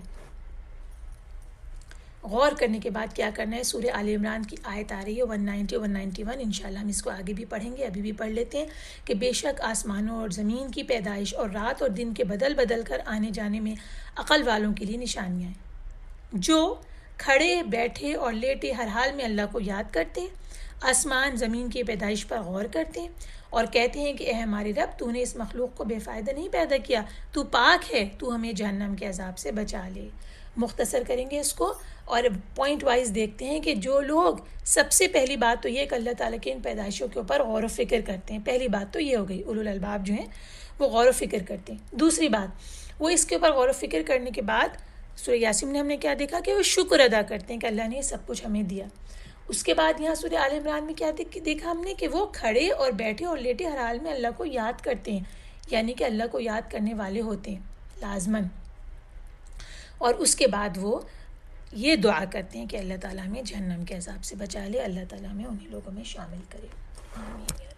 اور پھر آگے کی آیت یہ بتا رہی ہے کہ والذین آمنوا اشد حبا للہ، کہ اب ایک اور ان کی کوالٹی آئی کہ یہ تمام غور و فکر اور ان تمام چیزوں کے بعد اللہ کے ذکر اور شکر کے ساتھ یہ جو ایمان لانے والے ہیں وہ اللہ کو سب سے زیادہ محبوب رکھتے ہیں، یعنی کہ اللہ تعالیٰ سے جو محبت، اللہ تعالیٰ کی مکمل معرفت جو انہیں حاصل ہوتی ہے، اس کی وجہ سے ان کے دلوں میں اللہ کی عظمت اور توقیر اور توحید یہ سب پکی بیٹھ جاتی ہے، اور اس کی وجہ سے وہ اللہ کے ساتھ شرک نہیں کرتے، صرف اسی کی عبادت کرتے ہیں، اسی پر توکل کرتے ہیں، اپنے تمام امور میں اس کی طرف رجوع کرتے ہیں اور سب سے زیادہ اللہ تعالیٰ سے محبت رکھتے ہیں۔ اس کے بعد جو حلال اور طیب چیزوں کی لسٹ آئی ہے اور کس وقت جو ہے وہ حلال حرام اشیاء جو ہے وہ کراہت کے ساتھ کھائی جا سکتی ہے، انشاءاللہ اس کا پورا ذکر آگے ڈیٹیل میں سورہ مائدہ میں آئے گا، تو اس وقت ہم وہاں اس کی تفصیل کریں گے انشاءاللہ العزیز۔ اس کے بعد ہم اپنے اگلے مجموعے کی طرف آتے ہیں جو کہ آیات 177 سے 182 تک چلے گا۔ بسم اللہ الرحمن الرحیم۔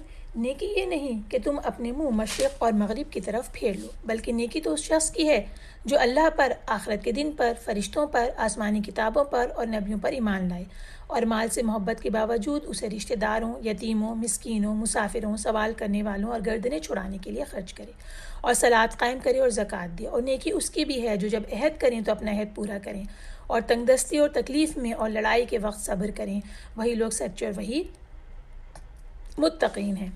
اے لوگوں جو ایمان لائے ہو، اچھا یہ ہے آیت 177، ہم اس کو پہلے کر لیتے ہیں الگ سے اور اس کے بعد 178 سے آگے بڑھیں گے۔ جو 177 آیت ہے سورہ بقرہ کی 177، اس آیت کا ٹائٹل جو ہے آیت البر ہے، آیت البر۔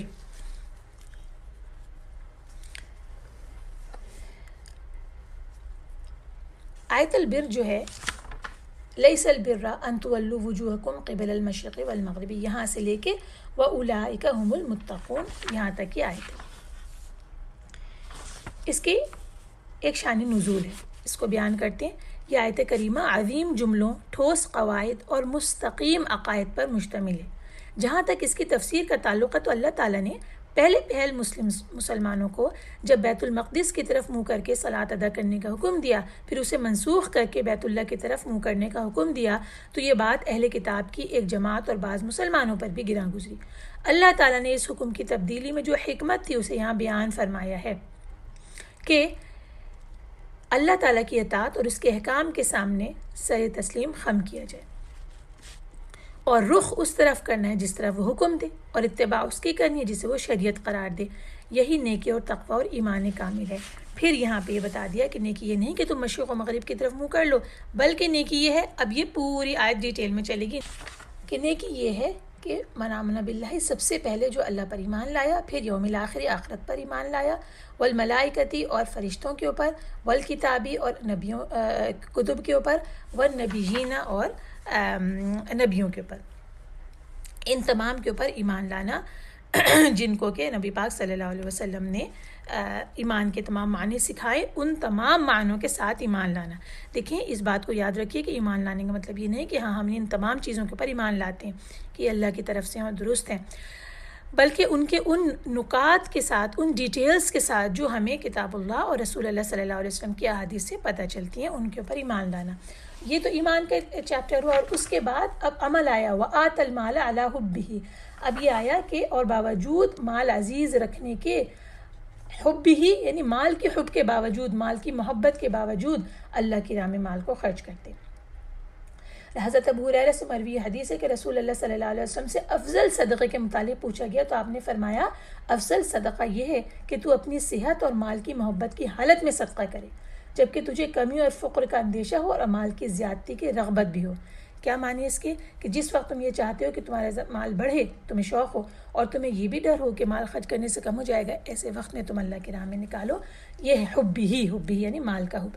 اب کس کس کو خرچ کرنا ہے، کس کس کے اوپر خرچ کرنا ہے، اب اس کی ڈیٹیل آ گئی۔ وَبِالْ قُرْبَى وَالْيَتَامَى وَالْمَسَاكِينِ وَابْنِ السَّبِيلِ وَالسَّائِلِ وَفِي الرِّقَابِ۔ ان میں سے الگ الگ کو دیکھتے ہیں کہ کسے دینا ہے۔ ذوی القربہ، اس سے مراد انسان کے اپنے رشتہ دار ہیں، اور یہ دوسروں کی نسبت صدقے کے زیادہ مستحق ہوتے ہیں۔ حدیث میں آتا ہے کہ مسکینوں پہ صدقہ کرنا صرف صدقہ، مگر اپنے رشتہ داروں کو دینا صدقہ بھی ہے اور صلہ رحمی بھی ہے۔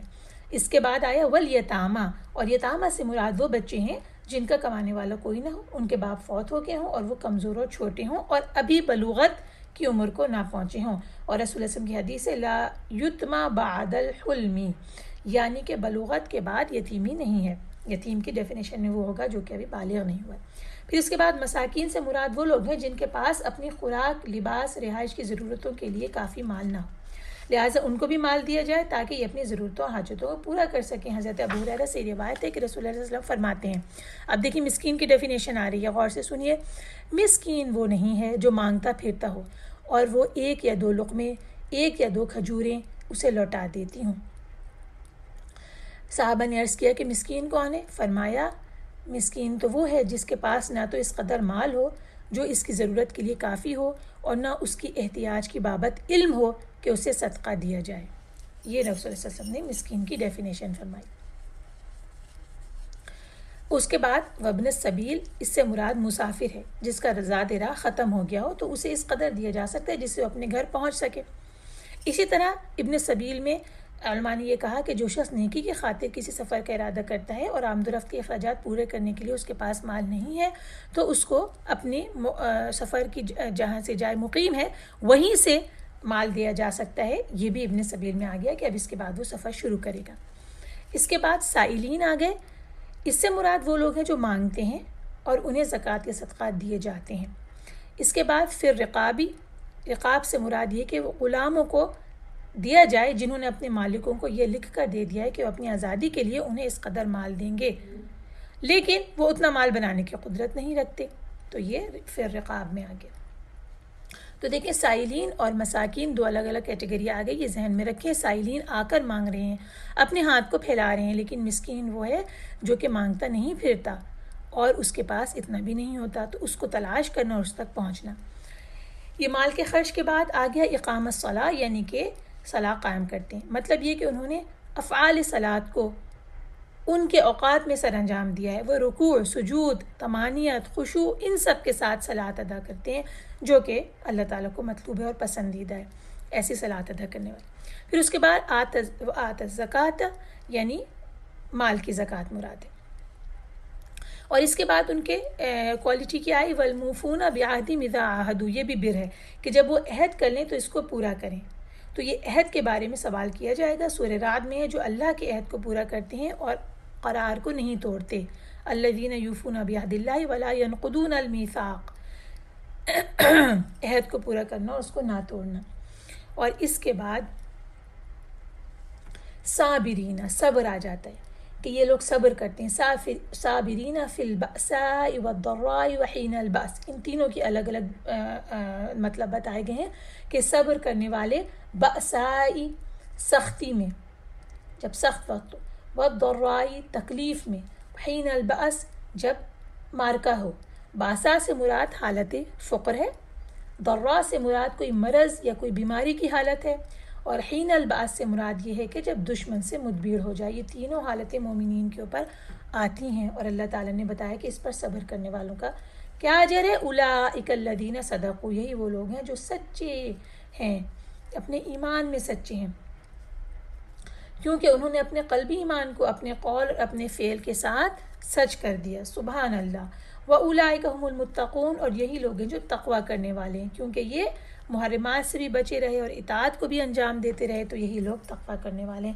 اب یہ دیکھیے، اس سے پتہ چلا کہ آیت البر جو ہے اس نے کس طرح سے تمام چیزوں کا احاطہ کیا. اسی وجہ سے امام سفیان ثوری جو ہیں وہ اس آیت کے بارے میں یہ کہتے تھے کہ یہ آیت کریمہ نیکی کے تمام انواع و اقسام کو بیان کر دیتی ہے، اور کہتے کہ جو شخص اس آیت کریمہ پہ عمل کرے وہ گویا سارے اسلام میں داخل ہو گیا اور اس نے تمام نیکیوں کو پا لیا. اللہ تعالیٰ ہمیں ان لوگوں میں شامل کرے، آمین یا رب العالمین. اب اس کے بعد ہم ترجمہ شروع کرتے ہیں آیت البر کے بعد، جو 177 تھی. اب ہم 178 سے ترجمہ شروع کرتے ہیں. اے لوگوں جو ایمان لائے ہو، قتل ہو جانے والوں کے معاملے میں تمہارے لیے برابر کا بدلہ لینا فرض کر دیا گیا ہے. آزاد کے بدلے، غلام کے بدلے، اور عورت کے بدلے. پھر جس قاتل کو اس کا بھائی مقتول کا ولی کچھ قصاص معاف کر دے تو معروف طریقے سے اتباع یعنی دیت کا مطالبہ ہو اور اچھے طریقے سے دیت کی ادائیگی ہو. یہ تمہاری رب کی طرف سے تخفیف اور رحمت ہے. پھر اس کے بعد جس شخص نے زیادتی کی اس کے لیے دردناک عذاب ہے. اور اے عقل والو، تمہارے لیے برابر کا بدلہ لینے میں ہی زندگی ہے تاکہ تم قتل و غارت سے بچو.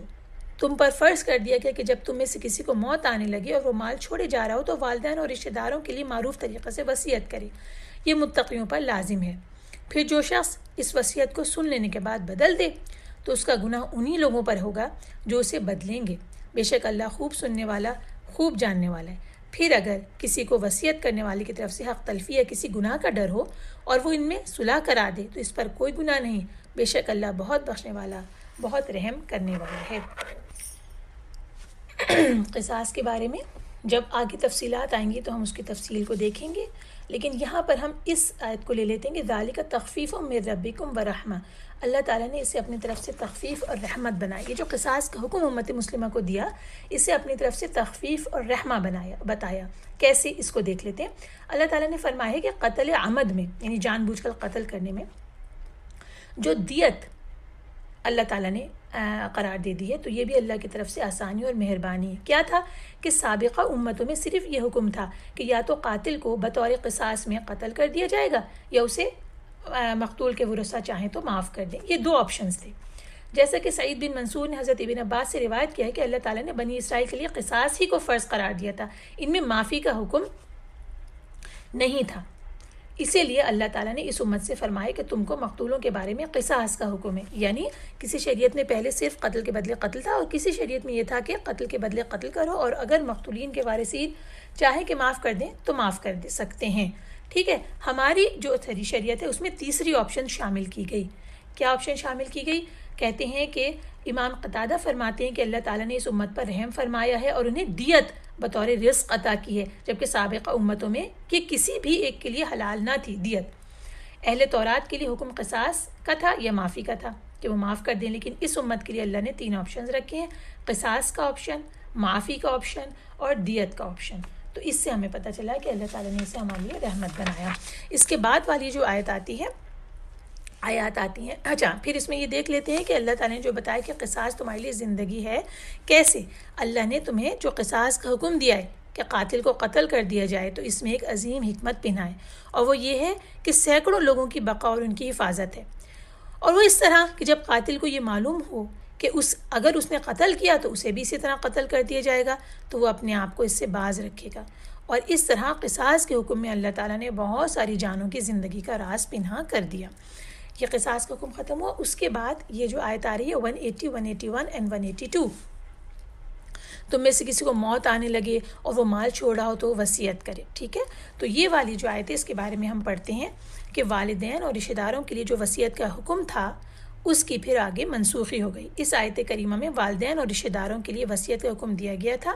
صحیح قول کے مطابق آیت میراث یعنی سورہ نساء کی آیت نمبر 7 جو ہے کہ نزول سے قبل وصیت کرنا واجب تھا، مگر جب آیت میراث نازل ہوئی تو یہ حکم منسوخ ہو گیا اور میراث کے مقررہ حصے اللہ تعالیٰ کی طرف سے فرض قرار پائے جو حقداروں کا لازمی حق ہے، جس کے لیے نہ وصیت کی ضرورت ہے اور نہ وصیت کرنے والے کے بارے احسان ہونے کی. اچھا، رسول اللہ صلی اللہ علیہ وسلم کی حدیث ہے، فرماتے ہیں کہ اللہ تعالیٰ نے ہر حقدار کو اس کا حق عطا فرما دیا ہے، لہٰذا اب وارث کے لیے کوئی وصیت نہیں ہے۔ امام احمد نے روایت کیا کہ حضرت ابن عباس بیٹھے سورہ بقرہ پڑھ رہے تھے، حتیٰ کہ جب اس آیت پہ پہنچے ان ترک خیرا للوصیۃ للوالدین والاقربین، جو ابھی ہم نے پڑھی ہے 180، تو فرمایا یہ آیت منسوخ ہو گئی ہے، اور یہ آیت منسوخ ہے، اور آیت میراث اس کی ناسخ ہے۔ آیت میراث جو ہے سورہ نساء کی آیت نمبر 7 ہے۔ تو دیکھیے ابھی ہم نے پیچھے نسخ اور منسوخ کے بارے میں پڑھا تھا، تو یہ دوسری کیٹیگری والا نسخ ہوا کہ یہ والی جو آیت ہے 180، 181، 182 پوری آیات ہمیشہ قرآن کے اندر موجود رہیں گی، اور اس میں سے 180 جو ہے جس کے اندر یہ ہے کہ وصیت کرے، اس کا حکم منسوخ ہو گیا، تلاوت ہمیشہ کی جاتی رہے گی، لیکن اس کے حکم کو کس نے منسوخ کیا؟ سورہ نساء کے 7 نمبر نے، جو کہ ناسخ ہے۔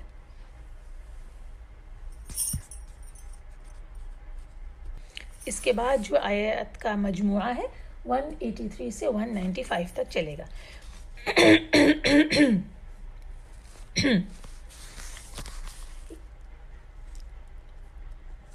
اے لوگوں جو ایمان لائے ہو، تم پر صوم روزہ اس طرح فرض کیا گیا جس طرح ان لوگوں پہ فرض کیا گیا تھا جو تم سے پہلے تھے، تاکہ تم متقی بن جاؤ۔ روزے گنتی کے چند دن ہیں، پھر تم میں سے کوئی بیمار ہو یا سفر پر ہو تو دوسرے دنوں سے گنتی پوری کر لے، اور جو لوگ روزہ رکھنے کی طاقت رکھتے ہوں پھر نہ رکھیں تو اس کا فدیہ 1 مسکین کو کھانا کھلانا ہے۔ پھر اگر کوئی اپنی خوشی سے زیادہ نیکی کرے تو یہ اس کے لیے بہتر ہے، اور تمہارا روزہ رکھنا تمہارے لیے کہیں بہتر ہے اگر تم علم رکھتے ہو۔ رمضان کا مہینہ وہ ہے جس میں قرآن نازل کیا گیا، جو انسانوں کے لیے ہدایت ہے، اور اس میں ہدایت کی واضح اور حق کو باطل سے جدا کرنے والی دلیلیں ہیں۔ پھر تم میں سے جو شخص اس مہینے کو پائے تو اسے چاہیے کہ اس کے روزے رکھے، اور جو شخص بیمار ہو یا سفر پر ہو تو دوسرے دنوں میں گنتی پوری کرے۔ اللہ تمہارے لیے آسانی چاہتا ہے، وہ تمہارے لیے تنگی نہیں چاہتا، اور تاکہ تم گنتی پوری کرو اور اس پر اللہ کی بڑائی بیان کرو کہ اس نے تمہیں ہدایت دی، اور تاکہ تم شکر کرو۔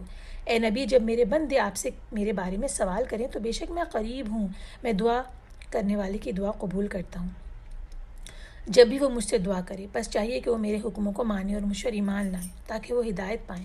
تمہارے لیے روزے کی رات کو اپنی عورتوں کے ساتھ صحبت کرنا حلال کر دیا گیا، وہ تمہارے لیے لباس ہیں اور تم ان کے لیے لباس ہو۔ اللہ نے جان لیا کہ بے شک تم اپنے آپ سے خیانت کرتے تھے، چنانچہ اس نے تم پہ توجہ فرمائی اور تمہیں معاف کر دیا، اس لیے اب تم ان سے ہم بستری کر سکتے ہو، اور اللہ نے تمہارے لیے جو لکھ رکھا ہے وہ تلاش کرو اور کھاؤ اور پیو حتیٰ کہ تمہارے لیے صبح کی سفید دھاری کالی دھاری سے واضح ہو جائے، پھر تم روزے کو رات تک پورا کرو، اور جب تم مسجدوں میں اعتکاف بیٹھو تو اپنی بیویوں سے ہم بستری نہ کرو، یہ اللہ کی حدیں ہیں، لہٰذا تم ان کے قریب مت جاؤ۔ اللہ لوگوں کے لیے اپنی آیتیں اس طرح بیان فرماتا ہے تاکہ وہ متقی بنیں۔ اور تم اپنے مال آپس میں ناجائز طریقے سے نہ کھاؤ، اور انہیں حاکموں کے پاس نہ لے جاؤ تاکہ تم لوگوں کے مالوں میں سے کچھ مال گناہ کے ساتھ کھاؤ، حالانکہ تم جانتے ہو۔ اے نبی، آپ سے چاند کے متعلق سوال کرتے ہیں، کہہ دیجئے وہ لوگوں کے لیے اور حج کے لیے اوقات مقررہ ہیں، اور یہ نیکی نہیں کہ تم اپنے گھروں میں ان کے پچھواڑوں کی طرف سے آؤ، بلکہ نیکی یہ ہے کہ آدمی پرہیزگاری اختیار کرے، اور تم اپنے گھروں میں ان کے دروازوں سے آؤ، اور تم اللہ سے ڈرو تاکہ تم فلاح پاؤ، اور تم اللہ کی راہ میں ان لوگوں سے لڑو جو تم سے لڑتے ہیں، اور تم زیادتی نہ کرو، بے شک اللہ زیادتی کرنے والوں کو پسند نہیں کرتا، اور تم انہیں جہاں بھی پاؤ ان کو قتل کر دو، اور تم انہیں نکال دو جہاں سے انہوں نے تمہیں نکالا، اور فتنہ قتل سے زیادہ سخت ہے، اور تم ان سے مسجد حرام کے پاس نہ لڑو یہاں تک کہ وہ اس میں تم سے لڑیں، پھر اگر وہ تم سے لڑیں تو تم انہیں قتل کرو، ایسے کافروں کی یہی سزا ہے، پھر اگر وہ باز آ جائیں تو بے شک اللہ بہت بخشنے والا بہت رحم فرمانے والا، اور ان سے جنگ کرو یہاں تک کہ فتنہ باقی نہ رہے اور دین صرف اللہ کے لیے ہو جائے، پھر اگر وہ باز آ جائیں تو ظالموں کے سوا کسی پہ زیادتی جائز نہیں، تو ماہ حرام کی پابندی ان کی طرف سے ماہ حرام کی پابندی کے بدلے میں ہے، اور حرمتیں بدلے کی چیزیں ہیں،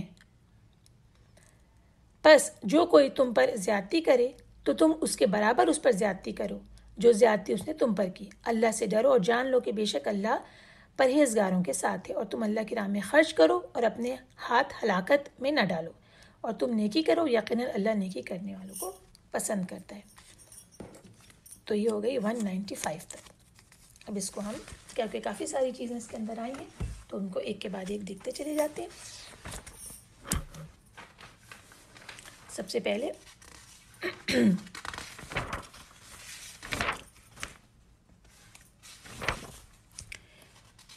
یا ایھا الذین آمنوا کتب علیکم الصیام، اے لوگوں جو ایمان لائے تم پہ صیام فرض کر دیا گیا۔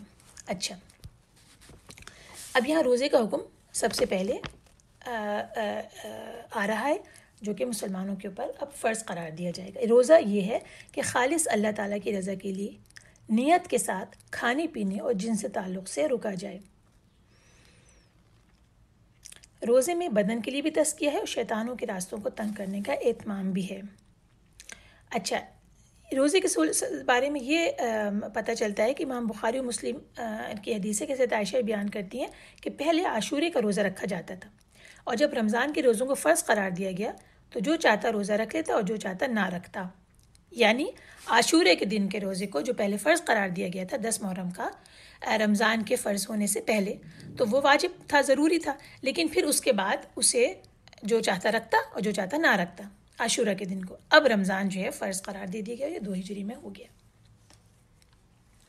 اچھا، اب یہ والی آیت جو آئی جو ہم نے ابھی پڑھی، وَعَلَى الَّذِينَ يُطِيقُونَهُ فِدْيَةٌ طَعَامُ مِسْكِينٍ، اب اس کے بارے میں دیکھ لیتے ہیں کہ سب سے پہلے جب یہ والی آیت نازل ہوئی، آیت نمبر 183 اور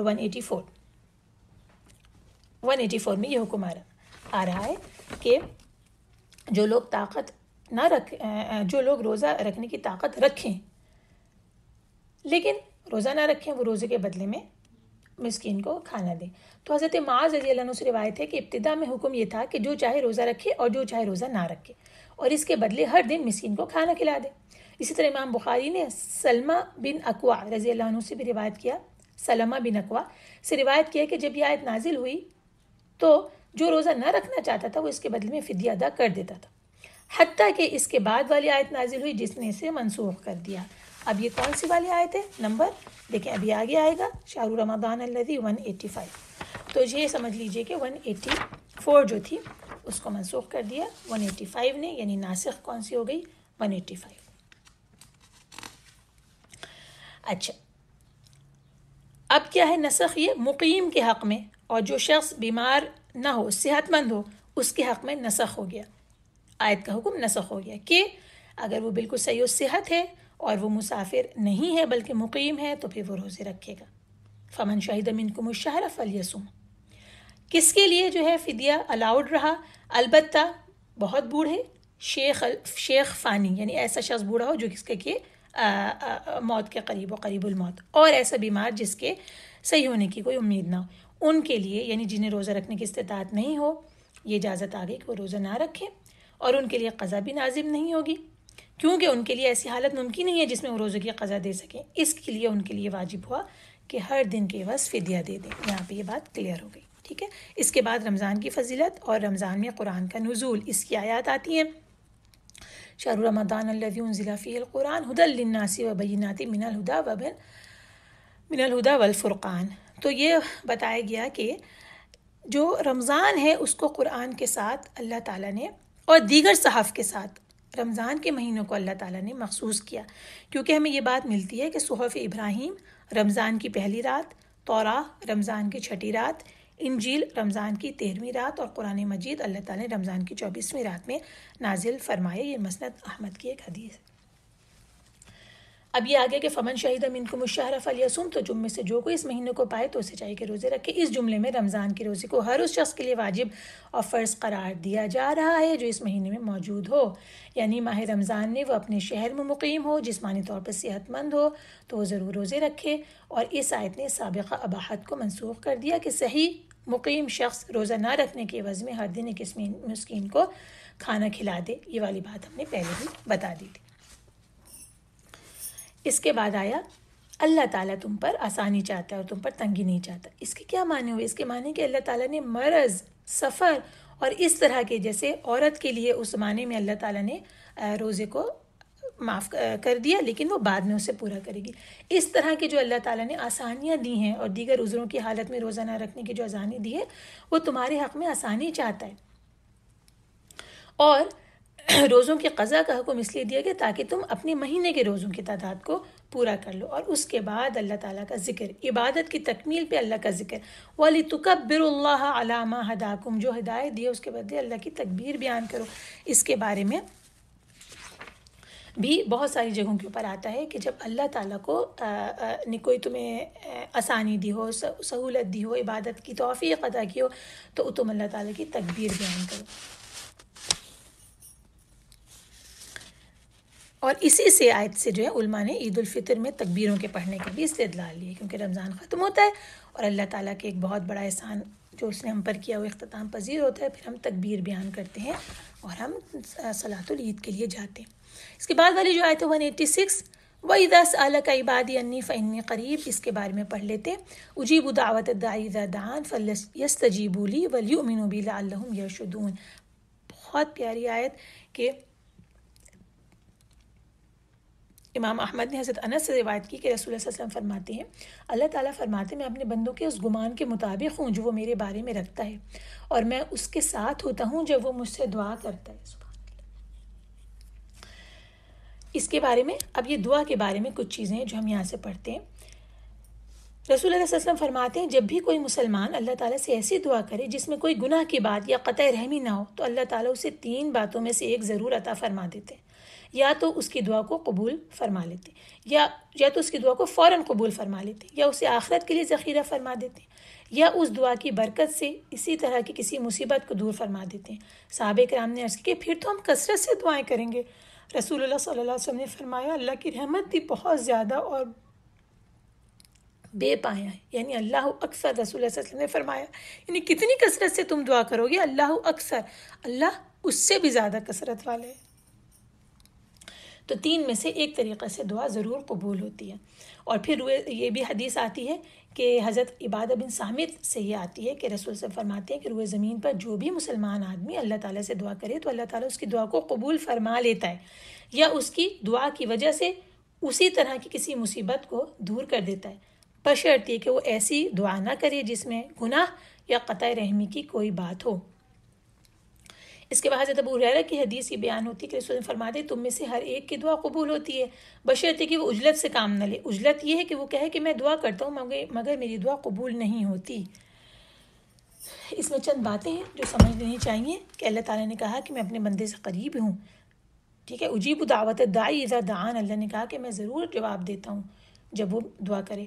تو اس سے یہ بات سمجھ لینی چاہیے کہ جو یہ دل میں خیال رکھتا ہے اس کو یہ خیال دل سے نکال دینا چاہیے، اور ایسے الفاظ اپنے منہ سے نہیں بولنے چاہیے جیسا کہ میری تو دعا قبول ہی نہیں ہوتی، نہ جانے اللہ کب سنے گا، یا کبھی کچھ لوگ کہتے ہیں کہ اللہ ایک نہ ایک دن تو ضرور ہی سنے گا۔ اس طرح کے کلمات اس بات کا اشارہ کر رہے ہیں کہ نعوذ باللہ اللہ تعالیٰ بھی نہیں سن رہا، یہ نعوذ باللہ میری دعا اللہ تعالیٰ بھی قبول نہیں کر رہا، یا یہ بات سوچنا کہ میں تو وہ تمام گناہ کے کام کر بھی نہیں رہی، جیسے کہ کہا گیا کہ گناہ یا قطع رحمی نہ ہو تو نہیں کر رہی، لیکن پھر بھی وہ میری دعا نہیں سن رہا، تو ایسا ہو ہی نہیں سکتا، کیونکہ اللہ نے بتا دیا کہ ہر دعا جو ہے وہ قبول ہوتی ہے اور اس کی صورتیں بھی بتا دیں۔ تو اس یقین کے ساتھ دعا کو مانگنا کہ وہ ضرور قبول ہوگی۔ پھر اس کے بعد رسول اللہ صلی اللہ علیہ وسلم فرماتے ہیں دل برتنوں کی طرح ہیں اور بعض کی نسبت زیادہ یاد رکھنے والے ہیں۔ اے لوگو تم جب اللہ سے سوال کرو تو اس سے اس طرح سوال کرو کہ تمہارے دل قبولیت کی یقین سے سرشار ہوں، کیونکہ جو شخص غافل دل کے ساتھ دعا کرے تو اللہ تعالیٰ اس کی دعا کو شرف قبولیت سے نہیں نوازتا۔ تو یہ اہم بات آ گئی کہ دل میں قبولیت کے یقین پورا ہو۔ اس کے بعد رمضان 187 آیت جو ہے اس میں رمضان کی راتوں میں کھانے پینے اور مباشرت کی اجازت دی گئی۔ یہ اللہ تعالیٰ کی طرف سے مسلمانوں کے لیے رخصت اور اس حکم میں تبدیلی ہے۔ پہلے جو حکم تھا ابتداء اسلام میں وہ یہ تھا کہ افطار کے بعد عشاء تک کھانا پینا اور مباشرت حلال تھی، پھر جب کوئی عشاء کی صلاۃ ادا کر لیتا تھا یا وہ سو جاتا تھا تو اگلی رات تک کے لیے کھانا پینا اور مباشرت کرنا حرام ہو جاتا تھا، جس کی وجہ سے بہت زیادہ مشقت کا سامنا تھا۔ پھر اس آیت کریمہ میں اللہ تعالیٰ نے یہ حکم دے دیا کہ طلوع فجر تک، دھاری کے آنے تک، صبح کی دھاری کے آنے تک کھانا پینا اور مباشرت دونوں کو حلال کر دیا گیا۔ رفث کے معنی مباشرت کے ہیں اور مباشرت کے معنی سیکشول انٹرکورس کے ہیں، کہ میاں اور بیوی دونوں کے لیے اس عمل کو جائز کر دیا گیا صبح سحری تک، اور اس کے بعد جب روزہ شروع ہو گیا اس کے بعد وہ حرام ہو گیا۔ آیت نمبر 189 میں یسألونک عن الاہلہ، کہ یہ چاند کے متعلق تم سے سوال کرتے ہیں۔ اب یہ بات ذہن میں رکھنی چاہیے کہ سوال جو کر رہے تھے اور رسول سے اس کا جواب دیتے ہیں، اللہ نے قرآن میں اس کا جواب نازل کیا، تو یہ وقت جو ہے زمانہ جو ہے وہ کیلنڈر کے ایجاد کا اور گھڑیال کے ایجاد کے پہلے کی بات ہے نا۔ تو چاند کے متعلق سوال کرتے ہیں۔ اب سوال سنیے کہ کیا سوال کرتے ہیں۔ حضرت ابن عباس سے روایت ہے کہ لوگوں نے رسول اللہ صلی اللہ علیہ وسلم سے چاند کے بارے میں سوال کیا، اس موقع پہ آیت نازل ہوئی یسألونک عن الاہلہ قل ہی مواقیت للناس، اے نبی لوگ آپ سے نئے چاند کے بارے میں دریافت کرتے ہیں کہ یہ گھٹتا بڑھتا کیوں ہے، یہ دریافت کر رہے تھے، تو کہہ دیجئے کہ وہ لوگوں کے کاموں کی میعاد معلوم ہونے کا ذریعہ ہے۔ کیسے؟ کہ اس کی وجہ سے لوگ کیا کرتے تھے کہ قرض کی مدت کا اندازہ رکھتے تھے کہ اتنے چاند کے بعد ادا کرنے، عورتوں کی عدت کا اندازہ بھی اسی سے رکھا جاتا تھا، حج کے اوقات کا اندازہ بھی، اور بہت ساری چیزوں کا اندازہ اس سے رکھا جاتا تھا۔ تو اللہ نے بتا دی کہ حج کے اوقات کا اندازہ کے لیے۔ اس کے بعد کیا ہوا کہ گھروں کے اندر داخل ہونے کی بات آئی کہ اپنے گھروں میں پچھواڑے سے داخل نہ ہو۔ اس کے بارے میں یہ ہے کہ امام حسن بصری رحمۃ اللہ فرماتے ہیں کہ زمانے جاہلیت میں جب کچھ لوگ سفر کا ارادہ کرتے تھے اور اپنے ارادے سفر کے تحت گھر سے نکل جاتے تھے، اور گھر سے باہر نکل جانے کے بعد وہ سفر کا ارادہ ترک کر دیتے اگر، اور پھر مقیم ہو جاتے تھے، تو پھر وہ اپنے گھر میں دروازے سے، اصل دروازے سے داخل نہ ہوتے تھے، بلکہ پچھواڑے کی جانب سے دیوار پھلانگ کر گھر میں داخل ہوتے تھے۔ مطلب اس کو نیکی سمجھتے تھے، اور اگر اصل دروازے داخل ہوں تو اسے سمجھتے تھے کہ اس میں کوئی گناہ ہو جائے گا۔ اللہ تعالیٰ نے اسے بھی یہاں کلیئر فرما دیا کہ لیس البر بان تأتوا البیوت من ظہورہا، یعنی کہ یہ نہیں کہ تم اپنے گھروں میں ان کے پچھواڑوں کی طرف سے آؤ۔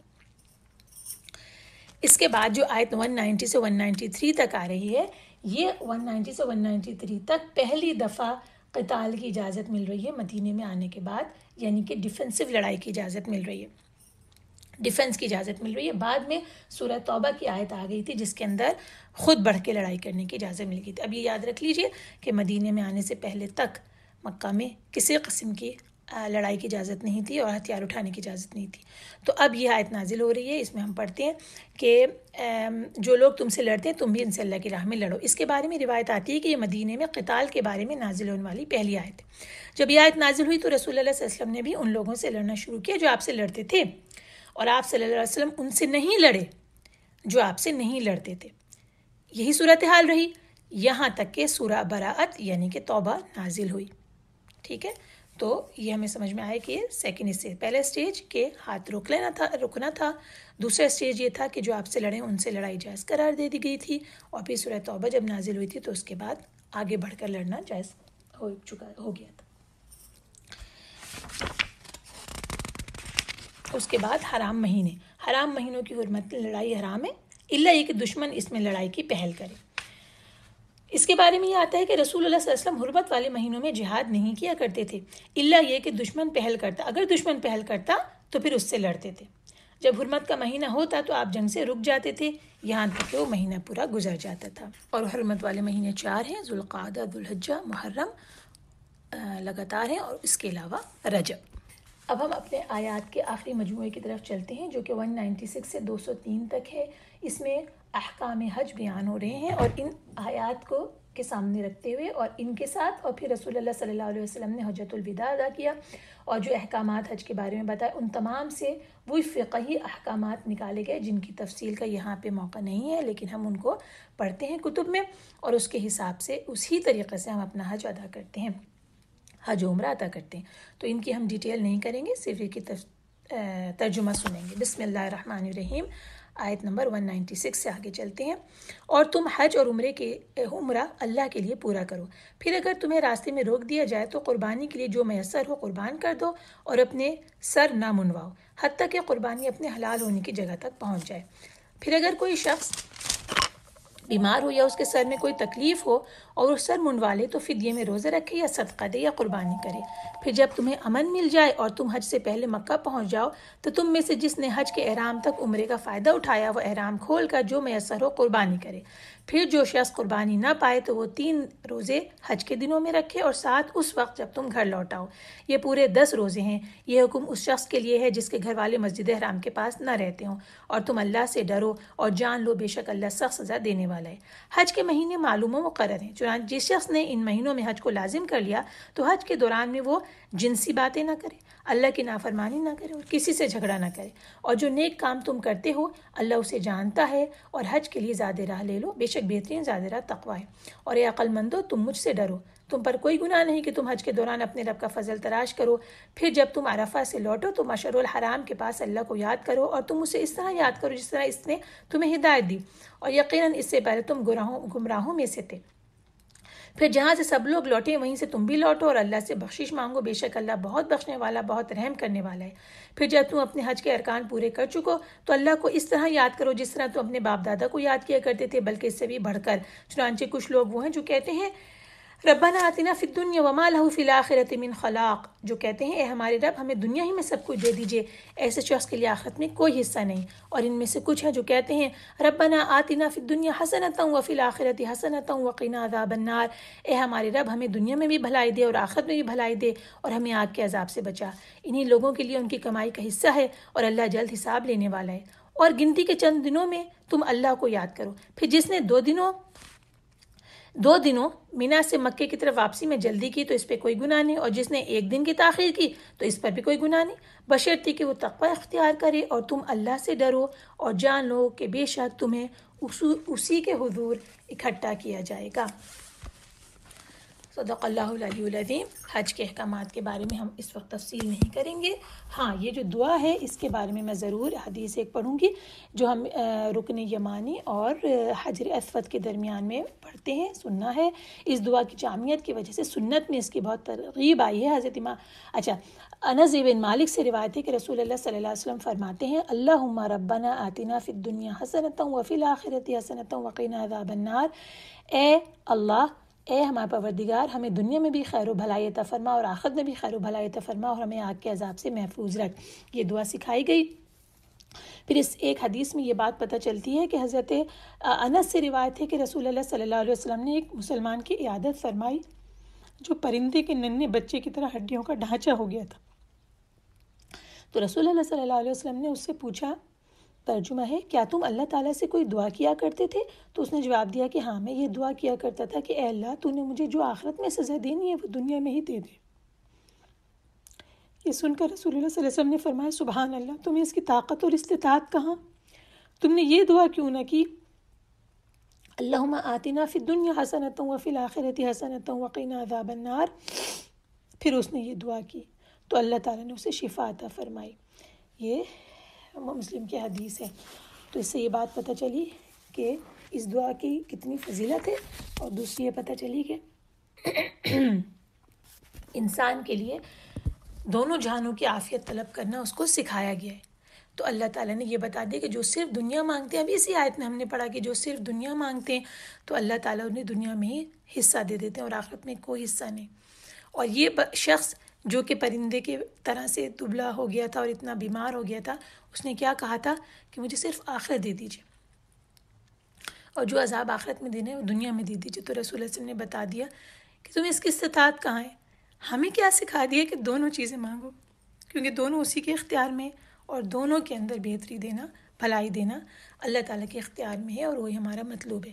وآخر دعوانا ان الحمدللہ رب العالمین۔ آج ہم نے 203 البقرہ کی 203 آیت تک الحمدللہ کی ہے، اور انشاءاللہ اگلی دفعہ ہم 204 سے شروع کر کے سورہ بقرہ کی اختتام کریں گے۔ سبحان اللہ و بحمدہ عدد خلقہ و رضا نفسہ و زنۃ عرشہ و مداد کلماتہ۔ اللہم صلی علی محمد و علی آل محمد کما صلیت علی ابراہیم و علی آل ابراہیم انک حمید مجید۔